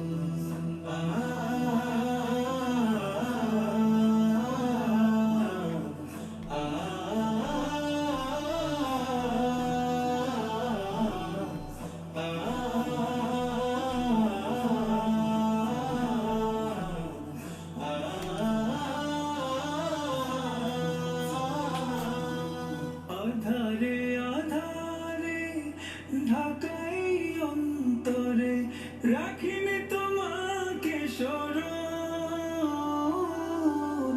ছটফটে মনে একাকী সমাগমে শূন্য লাগে জীবন। তুমিহীন সবখানে অথই অসুখ নামে, তুমিহীন সবখানে অথই অসুখ নামে, ভেঙে যায় সুখাঞ্জাম। সাল্লাল্লাহু আলাইহি ওয়াসাল্লাম, সাল্লাল্লাহু আলাইহি ওয়াসাল্লাম। প্রণয় ফুল বাগে রাগে অনুরাগে নীরবে প্রেম বনে যায়, অনুপম অনুভবে মাধুরী কলরবে সুখের ছোঁয়া খুঁজে পায়। হৃদয়ের তলে তুমি আছো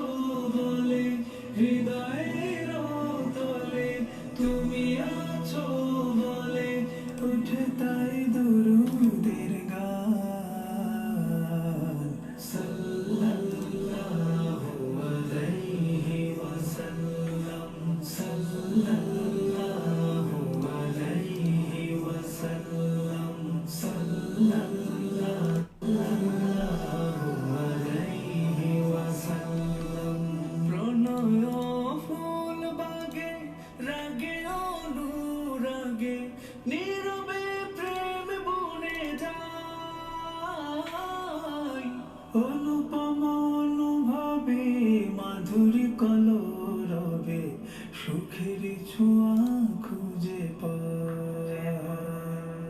হৃদয়ের তলে তুমি আছো বলে, হৃদয়ের তলে তুমি আছো বলে, উঠে তাই দরুদের গান। সাল্লাল্লাহু আলাইহি ওয়াসাল্লাম, সাল্লাল্লাহু আলাইহি ওয়াসাল্লাম, সাল্লাল্লাহু আলাইহি ওয়াসাল্লাম, সাল্লাল্লাহু আলাইহি ওয়াসাল্লাম। Welcome back. আলহামদুলিল্লাহ, আমরা ছোট্ট বিরতি পর আবারও দ্বিতীয় লেকচার নিয়ে হাজির হলাম। আশা করি এই মুহূর্তে যে ক্লাসটি অনুষ্ঠিত হবে 38 নম্বর ক্লাস, সেটি খুব মনোযোগ দিয়ে শুনবে। খুবই অল্প সময়ের ক্লাস অ্যান্ড ডেফিনেটলি খুবই ফ্যান্টাস্টিক একটি আলোচনা। সো কোনো কথা চলবে না, ক্লাসে মনোযোগ দাও। সাথে আরেকটি বিষয় জানিয়ে দিই তোমাদের, আগামীকাল শুক্রবার, তোমরা জানো আগামীকাল শুক্রবার, নর্মালি শুক্রবার কি থাকে, আমাদের ছুটি থাকে, রাইট? সো নর্মালি ছুটি থাকলেও শুক্রবার কিন্তু ক্লাস হবে। সো আগামীকাল শুক্রবার ক্লাস হবে। আগামীকাল হচ্ছে শুক্রবার, আমি একটু বলে দিচ্ছি, বাকিদের জানিয়ে দিও, শুক্রবার ক্লাস হবে। শুক্রবার কি হবে? ক্লাস হবে, ঠিক আছে? ঠিক একই সময়ে 9টা বেজে 15 মিনিটে, 9টা বেজে 15 মিনিটে ক্লাস আমাদের হবে। সো অবশ্যই 20তম ক্লাস অনুষ্ঠিত হবে আগামীকাল। সো অবশ্যই যারা জানে না তাদের জানিয়ে দাও, আর তুমি তো জেনেই গেলে, আর তারপরে আমি বারবার রিমাইন্ডার দেব। সো অবশ্যই এই বিষয়টি জেনে রাখো। পাশাপাশি আরেকটি নোটিশ তোমাদের জানাবো, ওপেন বুক এক্সামটা কবে হবে, সব শেষে জানিয়ে দেবো ওপেন বুক এক্সামের নিউজটা, ঠিক আছে? সো এখন আমরা চলো ক্লাসে ফিরে যাই। সে প্যারালালিজম, যার বাংলা অর্থ হচ্ছে সমান্তরালতা, ভেরি ভেরি ইম্পর্টেন্ট একটা টপিক। এই জিনিসটাকে আরেকটি জিনিসের সঙ্গে তুলনা করা যায় গ্রামারে, সেটিকে বলা হয় সেন্টেন্স কারেকশন। সো আমি এখানে লিখে দিলাম, এখানে আমি একটু অন্য কালার করে লিখে দিই সেন্টেন্স কারেকশন। সেন্টেন্স কারেকশন যে কোনো পরীক্ষা, প্রতিযোগিতামূলক পরীক্ষা বা আমি যেটার কথাই বলি না কেন, সেখানে কিন্তু এখান থেকে প্রশ্ন থাকেই, প্যারালিজম বা সেন্টেন্স কারেকশন। সো আজকে আমরা মোস্ট ইম্পর্টেন্ট কিছু সেন্টেন্স কারেকশন নিয়ে কথা বলবো। তো এই মুহূর্তে আমরা একটা বেসিক টেস্টে আসব, তবে সেই টেস্টটা একটু অন্য ধরনের। আমি কিছু একটা লিখব, তোমরা সেই লেখার মধ্যে ভুল খুঁজে বের করবে, আমি কোথায় ভুল লিখেছি। ধরে নাও যে আমি যে লেখাটা লিখছি একজন বিগিনার লেভেলের শিক্ষার্থী সেটাই লিখতে চায়, ঠিক এমনই বাক্যগুলো সে লেখে, সে বোঝে না কোন ভুলগুলো সে করে ফেলেছে। আমরা বাক্যের মধ্যে থেকে সেই ভুলগুলোকে শনাক্ত করব, কেমন? আচ্ছা, তো একটু তোমাদের কাজ হচ্ছে এখন এরর, মানে যেগুলো ভুল রয়েছে, ভুলগুলো চিহ্নিত করা আছে। আমি শুরু করছি একটা টেস্ট। ওয়ান্স, একদা, রাইট? ওয়ান্স আপন আ টাইম, যেটা অ্যাজ ইউজুয়াল আমরা বলি একদা, কোনো এক সময়। দেয়ার ওয়াজ আ ক্যাট, এক বিড়াল ছিল। হু লাইকড, ওকে। সো আমরা কেন আসলে হু দিলাম, ব্যক্তির জন্য হু বসে, আমরা ক্যাট ইউজ করেছি, তারপরেও কেন হু দিলাম, এটা নিয়ে অনেকে প্রশ্ন থাকতেই পারে। তো সেটা নিয়ে আমি আলোচনা করব, একটু ওয়েট করো। তাহলে there was a cat who like to chase, like to chase mice, পরে আমি বাংলা বলবো অ্যান্ড ইটিং ফিশ। তোমাদের কাজ হচ্ছে বাক্যগুলো দেখা এবং ভুল চিহ্নিত করা। এরপরে বলা হলো দ্য ক্যাট, ওই বিড়ালটি কেমন ছিল? The cat was very fast, খুবই দ্রুত গতিসম্পন্ন ছিল। অ্যান্ড ইট অলসো, বারবার বলছি তোমাদের কাজ হচ্ছে ভুলগুলো চিহ্নিত করা। And it also like to sleep, sleep all day, আর এটা সারাদিন ঘুমাতো, এই বিড়ালটা সারাদিন ঘুমাতো। একদিন কি হয়েছে জানো? একদিনকার কথা বলি। একদিন কি হলো, ইট মানে হলো এই বিড়াল, মিট থেকে মেট, মেট আর ডগ, একটা কুকুরের সাথে সাক্ষাৎ ঘটলো। হু, যে কিনা, অর্থাৎ এই কুকুরটা, লাইকড, এ আবার একটা জিনিস খুব পছন্দ করত, সেটা হচ্ছে barking and to run after it's tail, অর্থাৎ সে খুব ঘেউ ঘেউ করতে পছন্দ করত এবং এই বিড়ালটার লেজের পিছু পিছু ছুটতে পছন্দ করত, রান আফটার, এর পিছু পিছু ছুটতে পছন্দ করত। ওকে, তো যেহেতু বিড়াল এবং কুকুরের দেখা হয়ে গেল, দে বিকেম, আমি বলবো যে দে বিকেম ফ্রেন্ডস, তারা এখন বন্ধু হয়ে গেছে। Okay, but they did not share, কিন্তু বন্ধু হলে হবে কি, তারা কিন্তু শেয়ার করছে না তাদের যে খেলনাগুলো আছে, অর্থাৎ বিড়ালের খেলনা কুকুরকে দিচ্ছে না, কুকুরের খেলনা বিড়ালকে দিচ্ছে না, অর প্লেয়িং টুগেদার, অথবা একসাথে তারা খেলছেও না। কি এক ঝামেলা না? আচ্ছা, টুগেদার, ওকে, টুগেদার, টিএইচ আর গেইদার। ওকে, তো মোটামুটি অনেক বড় একটি বাক্য দিয়েছি, একটা গল্প বলা যায়। সেই গল্পের ভিতরে বেশ কয়েকটি এরর রয়েছে এবং সবগুলো এররই হচ্ছে প্যারালালিজম বা সমান্তরালতা সমস্যা। দেখে মনে হয় বাক্যটা সঠিক।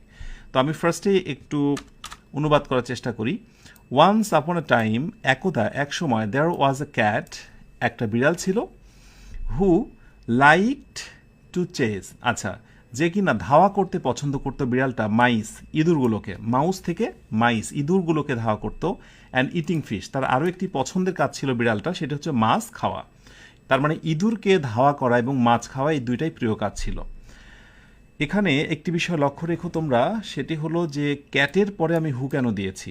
কারণ হলো যেগুলো গৃহপালিত পশু, যেগুলো মানুষের খুব কাছে থেকে মানুষের আচরণের সঙ্গে মিশে যাওয়ার চেষ্টা করে, যেগুলো পোষ মানে, সেইগুলোর জন্য রিলেটিভ প্রোনাউন হু ব্যবহার করা হয়। সো এখান থেকে প্রমাণিত হু শুধুমাত্র ব্যক্তির জন্যই বসে না, গৃহপালিত পোষা প্রাণীর জন্য হু ব্যবহার করা যায়, যেটি আমি অলরেডি দিয়েছি এবং স্ট্যান্ডার্ড ইংলিশে কিন্তু এটা অনেক বেশি ব্যবহার হয়। ওকে, সো তোমাদের কাজ হচ্ছে ভুল ধরা। তো আমাদের অলরেডি কিন্তু একটা ভুল রয়েছে, এই ইটিং ফিশের জায়গায় আমাদের একটা ভুল আছে, ইটিং ফিশ। সো এই জায়গাটা আমি একটু আন্ডারলাইন করছি, ইটিং ফিশ। কি ভুল রয়েছে আমি পরে বলছি। দ্য ক্যাট মিসিং করেছি, the cat was very fast, এই বিড়ালটা ছিল খুবই দ্রুত গতিসম্পন্ন, and it also like to sleep all day, আর এটা সারাটা সময় ঘুমাতে পছন্দ করত। ভুলটা আমার কোথায়? ভুলটা হলো অ্যান্ডের পরে এখানে ইট অলসো যেটি রয়েছে সেটি। পরে বলছি কি ভুলটা।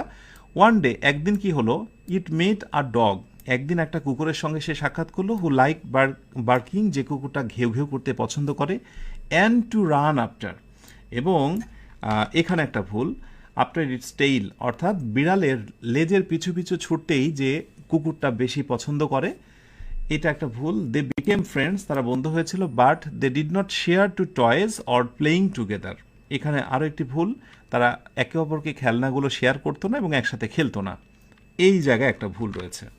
সো আমার বোল্ড করা জায়গাটাই ভুল। সো কারেকশানটা কি হবে, আমি এই পুরো বাক্যটাই আমি আরেকবার লিখে নেব। ওকে, আর যে যে জায়গায় ভুল এবার একটু নজর দাও। অ্যান্ডের পূর্বে আমরা যদি বলি যে টু চেজ মানে ধাওয়া করা, তাড়া করা, ঠিক আছে, টু এর পরে ভার্বে কি হয়েছে বলো তো, বেস ফর্ম হয়েছে। সুতরাং অ্যান্ডের পরেও হবে ভার্বের বেস ফর্ম, অর্থাৎ এখানে ইটিং হবে না, এখানে হবে ইট ফিশ, শুধু কারেকশন হচ্ছে ইট ফিশ। সো আমি একটু মার্কিং করে দিই। এখন অনেকে প্রশ্ন আসতে পারে যে অ্যান্ডের পূর্বে টু চেজ রয়েছে, তাহলে এখানে কি টু ইট হবে না? নো, এটা মনে রেখো তোমরা যে অ্যান্ড বাট অর এর আগে পরে সমজাতীয় সাবজেক্ট হলেও বিলুপ্ত হয়, সমজাতীয় প্রেপোজিশন হলেও বিলুপ্ত হয়, সমজাতীয় মডাল ভার্ব হলেও বিলুপ্ত হয়। তাহলে আমি ছোট্ট একটা নোট লিখে দেব, নোটটা করে নেবে তোমরা। অ্যান্ড, বাট এবং অর এইগুলো যদি কোথাও থাকে তাহলে এলিমিনেট হয়ে যায়, বাদ হয়ে যায় কি কি বলো তো? প্রেপোজিশন বাদ হয়ে যায়, মানে প্রেপোজিশন ডাবল থাকলে পরেরটা দিতে হয় না, যদি মডাল ভার্ব থাকে তাহলে পরেরটা দিতে হয় না, এবং আরেকটি কি বললাম, প্রেপোজিশন, মডাল ভার্ব, এবং আরেকটি কি বললাম, আচ্ছা, প্রেপোজিশন বসবে না, মডাল ভার্ব হলে বসবে না, এবং সমজাতীয় যদি সাবজেক্ট হয়, রাইট, সমজাতীয় সাবজেক্ট যদি হয় তাহলে সেইগুলো কি হবে, বসবে না, নো রিপিট। অর্থাৎ ডাবল এগুলো বসবে না, এই কথাটা মনে রেখো, শুধু একবার বসবে। সো টু চেজ একবার বসেছে, তাই এখানে টু ইট ফিশ হবে না। আমি এমন অনেক শিক্ষার্থীকে দেখেছি যে বেশিরভাগ ক্ষেত্রেই দেখা যায় যে এই ধরনের ভুলগুলো করে ফেলে, অ্যান্ডের আগেও যায় অ্যান্ডের পরেও তাই। তো বুঝতে হবে কোন কোন জিনিসগুলো বেসিকলি বসে না। প্রেপোজিশন, হ্যাঁ, প্রেপোজিশন, মডেল ভার্ব এবং সাবজেক্ট, এগুলো নো রিপিট, অর্থাৎ ডাবল বসে না। আচ্ছা, ফিশটাকে আমি বোল্ড নাও করতে পারি, কারণ এ তো ফিশ তো ঠিকই আছে, তাই না? আচ্ছা, ঠিক আছে। আচ্ছা, এরপরে the cat was very fast, বিড়ালটা খুবই দ্রুতগামী ছিল, অ্যান্ড ইট অলসো লাইট।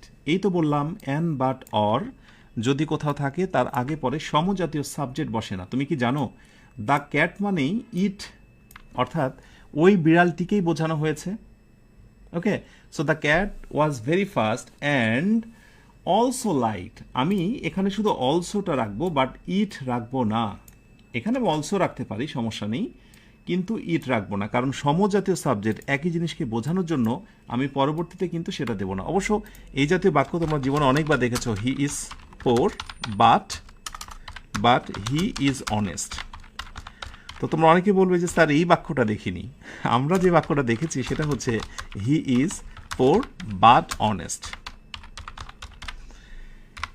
তো এখানে তুমি খেয়াল করে দেখো মাঝখানে বাট রয়েছে, এবং আমরা একটু আগে বললাম যে অ্যান, বাট, অর যদি কোথাও থাকে এবং তার আগে পরে যদি সমজাতীয় সাবজেক্ট হয় তাহলে দ্বিতীয় সাবজেক্টটা বাদ যাবে, তাই বাদ যাবে। আর সমজাতীয় যদি বি ভার্ব হয়, এখানে মডেল ভার্ব আমি সাথে আরেকটি যুক্ত করব বি ভার্ব। ওকে, সো সমজাতীয় মডেল ভার্ব এবং যদি বি ভার্ব কোথাও থাকে সেটিও বাদ চলে যায়। আর যার কারণেই সেই যে শুরু করেছে এই বাক্যটা শুনতে, he is poor but honest, এখনও তার পরিবর্তন হয়নি, he is poor but honest. আশা করি লেখার ক্ষেত্রে এই বিষয়গুলো খুব খুব করে মনে রাখবে। The cat was very fast and also like to sleep all day, সারাদিন ঘুমাতে পছন্দ করতো সেই বিড়ালটা। One day it meet a dog who like two barking and to run. ভুলটা কোথায়? অ্যান্ড রয়েছে। অ্যান্ডের আগে কি রয়েছে বলো তো? অ্যান্ডের আগে হচ্ছে বার্কিং। সো সে বার্কিং করতো এবং ছুটতে পছন্দ করতো পিছু পিছু, সমজাতীয়। So barking and running. Okay, অ্যান্ডের আগে পরে সমজাতীয়, বার্কিং অ্যান্ড রানিং, একই ধরনের, একই pattern. After its tail they became friends, তারা বন্ধু হয়ে গেল, but they didn't share toys or playing. দেখো, ডিড নট, ডিডের পরে ভার্বের বেস ফর্ম, এটা তোমরা প্রত্যেকেই জানো, ডিডের পরে ভার্বের base form past indefinite tense. So অরের পরেও এই ভার্বের বেস ফর্ম রাখতে হবে। সো এখানে প্লেইং নয়, এখানে দিতে হবে প্লে। তাহলে এবার একটু নোটিস করো ভুলটা আমার কোথায়। ইট, অলসো, রানিং এবং প্লেইং। সো ঝটপট করে একটু কমেন্টে জানাও চারটা জায়গায় ঠিকঠাক ভুল মানে চিহ্নিত করতে পেরেছ, কিন্তু লিখতে পারোনি সেটা, অথবা ভুল ধরতেও পেরেছো এবং লিখতেও পেরেছো, যারা একটু কমেন্টে জানাও। ওকে, আমি কমেন্টে নজর রাখছি। তার সাথে সাথে আরেকটু আমরা সামনে এগোই। এখন আমরা যেহেতু প্যারালিজমের কথা বলছি, সমান্তরলতা, কোন কোন রুলসগুলো বেশি বেশি ইম্পর্টেন্ট সেইগুলো আমরা এক নজর একটু দেখে নেব। Very very important. ওকে, আমি কমেন্টে নজর রাখছি। তবে আরেকটি বিষয় তোমাদের, আরেকটি বিষয় সেটি হচ্ছে যে তোমরা অনেকে অযৌক্তিক কমেন্ট করছো, অন্যের কথা রিপ্লাই দিচ্ছ, এতে করে তোমার ক্ষতি হচ্ছে। তুমি ক্লাসে কনসেন্ট্রেশন দিতে পারছো না, তুমি কমেন্টটাকে হাইড করো। হাইড করার উপায় আছে। আর যারা এই মাতব্বরি করছে আমি তাদের জন্য দোয়া করি, এটা করো না, কারণ এটা করলে শেষ পর্যন্ত আমার দোয়া থেকে তোমরা বঞ্চিত হবে। শিক্ষকের দোয়া হয়তো বা তোমার জন্য খুব বেশি কাজে নাও লাগতে পারে, ভেবে নিতে পারো এইটার এমন কি, আমার দোয়া থেকে তুমি অনেক দূরে সরে যাবে। আমি তোমার জন্য, প্রত্যেকের জন্য মন থেকে দোয়া করি। শেষের এই আয়োজনটা, আর মাত্র কয়েকটা ক্লাস, এরপরে আমিও তোমাদের মিস করব আর তোমরা আমাকে মিস করবে। এভাবে আমাকে লাইভে পাবে না। এত গুরুত্বপূর্ণ আয়োজনের বিষয় বারবার তোমাকে কেউ বলবে না, লেগে থাকো লেগে থাকো। সো রিকোয়েস্ট থাকবে, পুরো বিষয়টা উসুল করে ছাড়ো, ঠিক আছে? সো ক্লাসে ফিরে যাই। Some important tips. নাম্বার 1, এই ধরনের একটা ভুল তোমরা পাবে, ইনকারেক্ট বাক্য প্রথমটা, আর আমি এরপরে কারেক্টটা লিখব। So doctor Rahman is a researcher. Doctor Rahman হচ্ছেন একজন গবেষক, প্রফেসর, উনি একজন professor, and knowledgeable. Just feel করো ভুলটা কোথায় রয়েছে। ইয়েস, ভুল ধরতে পেরেছ? অ্যান্ড বাট অর, এই সূত্রটা একটু মনে রাখতে হবে। আমি এখানে ছোট্ট করে একটা নোট দিয়ে দিই, নোটটা আমি এই কালার দিই। সো এই নাম্বার নোটটাই হলো তোমাকে দুইটা শর্ত মনে রাখতে হবে, অ্যান্ড এবং অ্যান্ডের মতো কাছাকাছি অর্থ দেবে অ্যাজ ওয়েল অ্যাজ। অ্যান্ড এবং অ্যাজ ওয়েল অ্যাজ তুমি যদি পাও তাহলে দুই পাশে হবে সমান সমান, প্যারালালিজম। তো সমান সমান মানে কি একটু আমরা দেখি। এই হচ্ছে অ্যান্ড, নজর দাও, অ্যান্ডের আগে article plus noun, article plus noun, অতএব পরেও হবে আর্টিকেল প্লাস নাউন। কিন্তু কি ভুল বলো তো, নলেজেবল শব্দটি কিন্তু অ্যাডজেক্টিভ। সো আমাকে নাউন করতে হবে এবং তার আগে আর্টিকেল দিতে হবে। So doctor Rahman is a researcher professor and, আমি এটুকু রাখবো। আর এই যে নলেজেবলের যে জায়গাটা দেখছি এইখানে আমরা বলবো, সো কি বলতে পারি, নলেজেবল যার জ্ঞান রয়েছে তাকে আমরা বলবো স্কলার, স্কলার জ্ঞানী, ঠিক আছে, বিদ্বান। অর্থ অনুযায়ী কিছু একটা বসাও, বাট তোমাকে অবশ্যই প্যারালাল করতে হবে। সেখান থেকে এসেছে প্যারালালিজম বা সমান্তরালীকরণ। ক্লিয়ার? মাশাআল্লাহ। যারা আমার সঙ্গে এই মুহূর্তে যুক্ত আছো, ক্লাসটি শেষ হলেই প্রথম কমেন্টে লিঙ্কটা থাকবে। যদি ইংরেজি শিখতে চাও মজা নিয়ে, তাহলে 50টা আমি ক্লাস নিচ্ছি, সবগুলো ক্লাস করতে হবে নামমাত্র একটি কোর্স ফি দিয়ে। ঝটপট করে যুক্ত হয়ে যাবে ক্লাসটি শেষ হলেই। সেখানে সমস্ত ক্লাসগুলো সাজানো গোছানো রয়েছে। এবার আসো নাম্বার 2। ডিউরিং ভ্যাকেশনস, ছুটির সময়, I prefer to visit museums or reading novels. ছুটির সময়গুলোতে আমি জাদুঘর বেড়াতে পছন্দ করি এবং উপন্যাস পড়তে পছন্দ করি। ভুলটা আমার কোথায়? অ্যান অ্যাজাম্পশন, ভুলটা কোথায়? Yes, an but or. So আমরা এখানে স্পেশালি নোট করব দুইটা শব্দ, অ্যান দিয়েছি, এবার দেবো হচ্ছে বাট এবং অর। যদি বাট এবং অর কোথাও থাকে তাহলে এখানে সেখানে নজর দিতে হবে এবং আগে পরে খেয়াল করতে হবে। প্রেফার টু, এরপরে ভার্বের বেস ফর্ম, তুমি একটু খেয়াল করো, বেস ফর্ম তারপরে হচ্ছে নাউন। সুতরাং এখানে পার্টিসিপল প্লাস নাউন এরকম করা যাবে না, বা জেরান্ড প্লাস নাউন করা যাবে না। সো এখানেও আমার রিডিংয়ের পরিবর্তে আমি পুরো বাক্যটা একটু লিখি। ওকে, সো এই জায়গাটা আমার ভুল, ভুলের জায়গাটা আমি রেড করলাম, অ্যান্ড আফটার দ্যাট সেখানে আমি কারেকশন করি। ওকে, সো এই রিডিংয়ের জায়গাতে হবে রিড, অ্যান্ড বাট অর আগে পরে সমজাতীয়। দেখো এবার কিন্তু সমজাতীয়। ক্লিয়ার? ব্যাস, পারবে তো বটেই, কিন্তু এখন ধরতে পারছো কি না বা ভুলের জায়গা নজর পড়ছে কি না এটি গুরুত্বপূর্ণ বিষয়। নাম্বার 3তে এসো। ইন সায়েন্টিফিক এক্সপেরিমেন্টস, অর্থাৎ বৈজ্ঞানিক পরীক্ষার ক্ষেত্রে, to observe carefully is more crucial, অর্থাৎ ভালো করে পর্যবেক্ষণ করাটা খুবই গুরুত্বপূর্ণ দেন কালেক্ট ডেটা কুইকলি, অর্থাৎ তথ্য সংগ্রহের থেকে পর্যবেক্ষণ করাটা সায়েন্টিফিক এক্সপেরিমেন্টের ক্ষেত্রে গুরুত্বপূর্ণ। সো এখানে আমরা মূল ফোকাসটা দেব যে শব্দের প্রতি, সেটি হচ্ছে দেন। সো এই নোটটা একটু মাথায় রাখতে হবে, সেটি হচ্ছে দেন। যদি কোনো বাক্যতে তুমি দেন দেখতে পাও অথবা দেন ব্যবহার করে কোনো বাক্য লিখতে চাও, তাহলে দুই পাশে ব্যালান্স করতে হবে, তোমাকে দুই পাশে ব্যালান্স করতে হবে। তাহলে এখানে আমরা কি বলবো? ইন সায়েন্টিফিক, ভুলটা কোথায়? দেন কালেক্ট, ভুলটা কোথায়? টু প্লাস ভার্বের বেস ফর্ম প্লাস হচ্ছে অ্যাডভার্ব। ওকে, তাহলে এখানেও আমার হবে টু প্লাস ভার্বের বেস ফর্ম প্লাস হচ্ছে অ্যাডভার্ব। সো অবশ্যই আমাকে করতে হবে in scientific experiments more crucial then, এই পর্যন্ত আমি রাখবো। দেনের পরে আমি দেব টু, তার মানে দেনের আগে ভার্বের যে অবস্থা, ওকে, দেনের পরেও ভার্বের সেই অবস্থা আমাকে করতে হবে। সো রাইট উত্তর হচ্ছে then to collect data quickly, to collect data quickly. বুঝতে পেরেছ? না বোঝার কিছু নেই, একটু চোখ কান খোলা রাখো, তাহলে এনাফ। আগের ক্লাসগুলো কোথায় পাবো? আমি তো বলছি আগের ক্লাসগুলো সাজানো রয়েছে, যুক্ত হয়ে যাও। নিচের কমেন্টে, প্রথম কমেন্টে লিঙ্ক থাকবে, ভর্তি লিঙ্কটা। নাম্বার 4-এ আসো।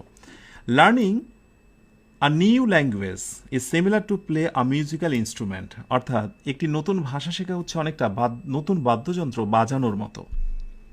ভুলটা কোথায়? কোন জায়গায় আমরা নজর দেব? এইখানে আমরা যে নোটটা পাবো সেই নোটটা হচ্ছে, যদি বি ভার্ব অথবা অনেক সময় be verb plus similar to, এই দুইটা জিনিস তুমি কোথাও দেখতে পাও। এই নোটটা আমি পেইড ব্যাচে আমি দিয়ে দেবো, সেখান থেকে তোমরা নোটসটা করে নিও। একই সাথে লেকচার শোনা এবং নোটস করা এই দুটো জিনিস অনেক বেশি কঠিন। সো বি ভার্ব কোথাও যদি পাও অথবা বি ভার্ব বা সিমিলার টু, তাহলে অবশ্যই আমি খুব সিরিয়াস হয়ে যাব। সো আমি সিরিয়াস হলাম এই জায়গাটায়। Language, learning a new language is similar to, আগে রয়েছে ভার্বের সঙ্গে আইএনজি তারপরে নাউন ফ্রেজ, তাহলে পরেও হবে ভার্বের সঙ্গে আইএনজি তারপরে নাউন ফ্রেজ। সো এই অংশটুকু আমি নেব, ইজ সিমিলার টু আমি নেব, এবং এরপরে প্লের সঙ্গে আমি আইএনজি করে দেব, প্লেইং আ মিউজিক্যাল ইনস্ট্রুমেন্ট। ব্যাস হয়ে গেল। ঠিক আছে, আচ্ছা, কঠিন করে ভাবলেই কঠিন। এরপরে আসো 5 নাম্বারে, the committee values my opinion more than he. আচ্ছা, আগেরটায় আমরা পেয়েছিলাম হলো শুধুমাত্র দেন, এবার হলো মোর দ্যান থাকবে। যদি কোনো বাক্যতে মোর দ্যান থাকে সেখানেও আমরা প্যারালালিজম বা সমান্তরালতার নিয়মটা ফলো করব। সো এখানে আমরা আসি, মোর দ্যান নিলাম। সো এই পাশে আমরা একটু খেয়াল করে দেখি, the committee values my opinion more than he, অর্থাৎ তার থেকে কমিটি আমার মতামতকে বেশি মূল্যায়ন করে। কমিটি তার থেকে আমার মতামতকে বেশি মূল্যায়ন করে। এখানে ভুলটা কোথায় বলো তো? ভুলটা হচ্ছে আমার মতামতের সাথে একজন ব্যক্তিকে তুলনা করা হয়েছে। তুলনা হবে ব্যক্তির সাথে ব্যক্তি, অথবা ব্যক্তির আচরণের সঙ্গে আরেক ব্যক্তির আচরণ। তো এখানে যেহেতু আমি বলেছি মাই ওপিনিয়ন, তাহলে আমার এখানে লেখা উচিত ছিল যে হিজ ওপিনিয়ন, তাহলে তো রাইট হতো। আর সে কারণেই বলা হচ্ছে the committee values my opinion more than, এরপরে আমি সমান্তরাল করব, সেটি হচ্ছে দেন। দেন কি বলতো? হিজ ওপিনিয়ন, হিজ ওপিনিয়ন, অর্থাৎ পজেসিভ প্লাস নাউন, এখানেও পজেসিভ প্লাস হচ্ছে নাউন। এখন পজেসিভ যদি না জানো, আজকের এই ক্লাস দেখে অবাক হয়ে যাও, মন ভেঙে যায়, তাহলে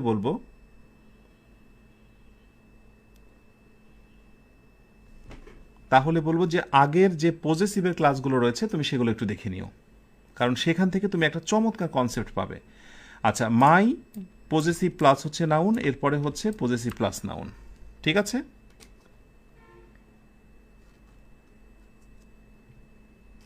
ওকে, ব্যাস। সো আমাদের মোর দ্যানের দিকে, আচ্ছা আচ্ছা, মোর দ্যান, এখানে দ্যানটা আমার মিসিং হয়েছে। ঠিক আছে, মোর দ্যান। এরপরে নাম্বার 6-এ আসি আমরা, I am fascinated by both ancient civilisations and modern technology. আমি মুগ্ধ হয়েছি প্রাচীন সভ্যতা এবং আধুনিক প্রযুক্তি দেখে। ভুলটা কোথায় বা আমার ফোকাসটা কোথায় যাবে? সো আমার নোটটা হচ্ছে এই জায়গাটায়।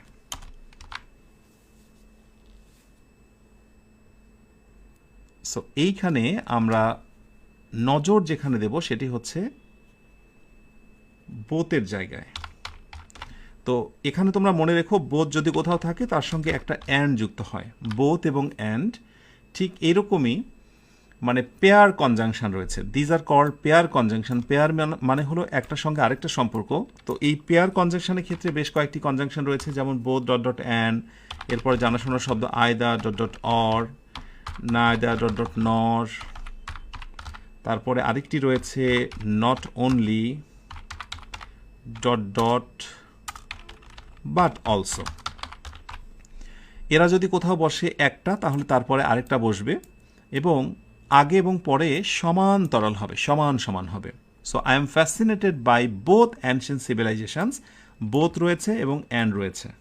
ওকে, সো বোথ এবং অ্যান্ড, ব্যাস, এই তো কোটা পরিপূর্ণ।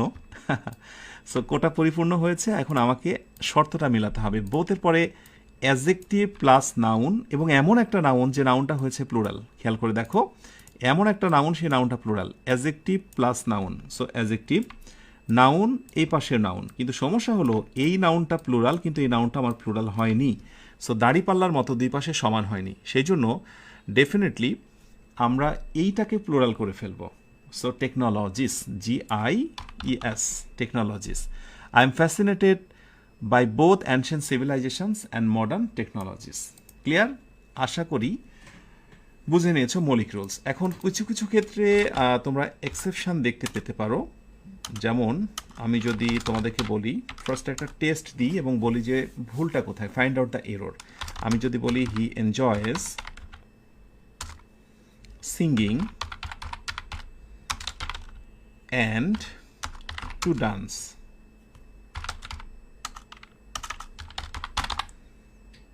ওকে, he enjoys singing and to dance. তো আমি অপশান হিসেবে বললাম সিঙ্গিং অ্যান্ড ডান্সিং। পরীক্ষা ঠিক এভাবেই থাকবে, যে কোনো প্রতিযোগিতামূলক পরীক্ষায় he enjoys to sing and to dance, এরকম কিছু একটা। তো অপশান হিসেবে আমি এ, বি এবং সি দিলাম, চারটা অপশান দেবো না। ঝটপট করে একটু কমেন্টে জানাও যে তোমার কাছে সম্ভাব্য রাইট আনসার কোনটা মনে হচ্ছে, দ্রুত জানাতে হবে।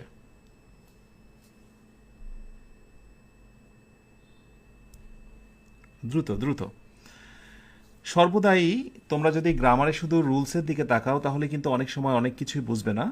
মাঝে মাঝে কিছু ক্রিটিক্যাল ফ্যাক্ট থাকে, সেগুলো তোমাকে বুঝতে হবে। যেমন বাংলাটা তুমি খেয়াল করো, হি এনজয়স সিঙ্গিং, সে গান গাইতে পছন্দ করে, অ্যান্ড টু ডান্স, নাচতে নাচতে সে নাচাটাকে উপভোগ করে। হ্যাঁ, so he enjoy singing and to dance না করে he enjoy singing and to dance, এটা রাইট। এটাকে একেবারেই এই ক্ষেত্রে ভুল বলা যাবে না। He enjoy singing and to dance, এটাও রাইট। তবে বেস্ট হচ্ছে he enjoy singing and dancing, অর্থাৎ নাচাটা এবং গান করাটাকে সে এনজয় বা উপভোগ করে, এটাও রাইট। অর্থাৎ সামটাইমস অর্থগত কারণে অনেক সময় এটা হতে পারে। So he enjoys to sing and to dance, is it right? না, এটা আসলে রাইট নয়, এটা হচ্ছে রং। এটা অর্থের পূর্ণতা আসে না এই বাক্যটায়। যে সে গান গাইতে এনজয় করে এরকম না, গান গাওয়া এনজয় করে, গান গাইতে নয়, গান গাওয়া। সো গান গাওয়া দ্যাট মিনস হচ্ছে সিঙ্গিং। সো বোথ আর কারেক্ট, ওকে।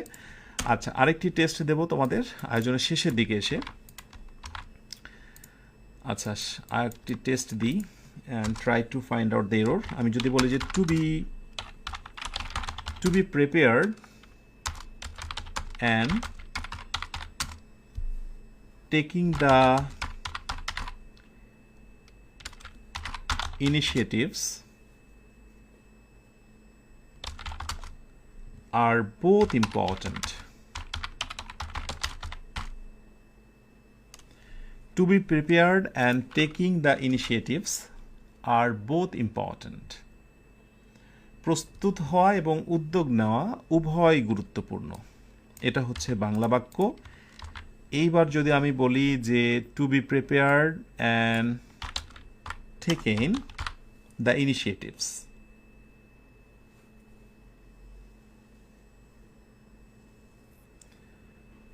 এ এবং বি কোন বাক্যটাকে তুমি রাইট বলবে?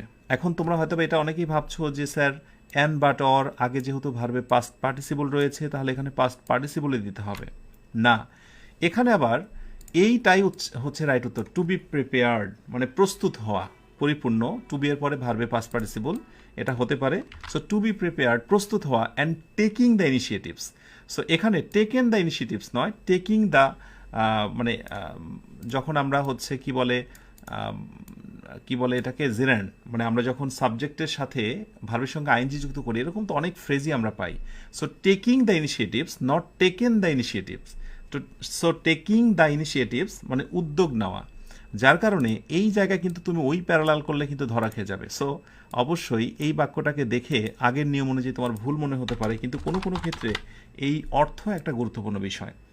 সো তুমি যখন ইংরেজি শিখবে, ইংরেজি লিখতে চাইবে বা বলতে চাইবে, দুইটা বিষয়কে ফোকাস দেবে, একটা রুলস এবং আরেকটি হলো ট্রান্সলেশন বা বাংলা অর্থ। আর বাংলাকে প্রাধান্য দিয়ে তুমি যদি ইংরেজি শেখো তাহলে সেইটা শেখা অনেক বেশি লাস্টিং করবে। যারা ধরতে পেরেছ এবং সবশেষে দুইটা টেস্ট যাদের হয়েছে একটু ঝটপট করে আমাকে একটু কমেন্টে জানাও। আয়োজনের শেষে ছোট্ট একটা বোনাস ইনফরমেশন দিয়ে আজকের আয়োজনটি শেষ করব। সো বোনাস ইনফরমেশনটা হচ্ছে, বলতে হবে যে দে লাইক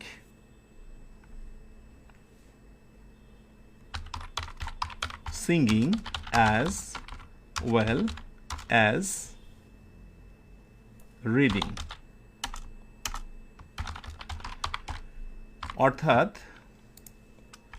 তারা গান গাইতে এবং তার সাথে পড়তেও পছন্দ করে বা ভালোবাসে। প্রশ্ন হলো as well as, what is this? The underline word is option A it's conjunction, option B it's preposition. যদি এই আনসারটা ঠিকঠাক দিয়ে বিদায় নিতে পারি আমরা, বা তোমরাও পারো, তাহলে ভাবা যাচ্ছে বেসিক অনেক বেশি স্ট্রং তোমার। They like singing as well as reading. As well as is conjunction or preposition. দ্রুত আনসারটা আমি শেয়ার করি। আসলে যদি আমরা অ্যান্ডের সাথে অ্যাজ ওয়েল অ্যাজটাকে মিলিয়ে ফেলি, যদি অ্যান্ডের সঙ্গে আমরা অ্যাজ ওয়েল অ্যাজটাকে মিলিয়ে ফেলি, কিন্তু আজকের পর তোমরা মনে রাখবে অ্যান্ড হচ্ছে কনজাংশন। অ্যান্ডের নাম কি? কনজাংশন, যার অর্থ হচ্ছে এবং। এবং আর অ্যাজ ওয়েল অ্যাজটা হচ্ছে প্রেপোজিশন। এটিকে অবশ্য বলা হয় মাল্টি ওয়ার্ড প্রেপোজিশন, মানে অনেক কয়টা শব্দ মিলে একটা প্রেপোজিশনের মতো আচরণ করে। অ্যাজ ওয়েল অ্যাজের মিনিংটা মূলত দাঁড়ায় হচ্ছে প্রেপোজিশন। প্রেপোজিশন, ওকে। এটার অর্থ মূলত দাঁড়ায় ইন অ্যাডিশন, তাছাড়াও, এটা ছাড়াও ওটা, অধিকন্তু, এইসব ক্ষেত্রগুলোতে মাল্টি ওয়ার্ড প্রেপোজিশন হিসেবে অ্যাজ ওয়েল অ্যাজ বসে। So they like singing as well as reading, অর্থাৎ সে গান তো পছন্দ করে, তার সাথে সে পড়তেও পছন্দ করে। এখানে অ্যাজ ওয়েল অ্যাজ দিলে অর্থ যেটা হবে, আর অ্যান্ড দিলে অর্থ সেটা হবে না।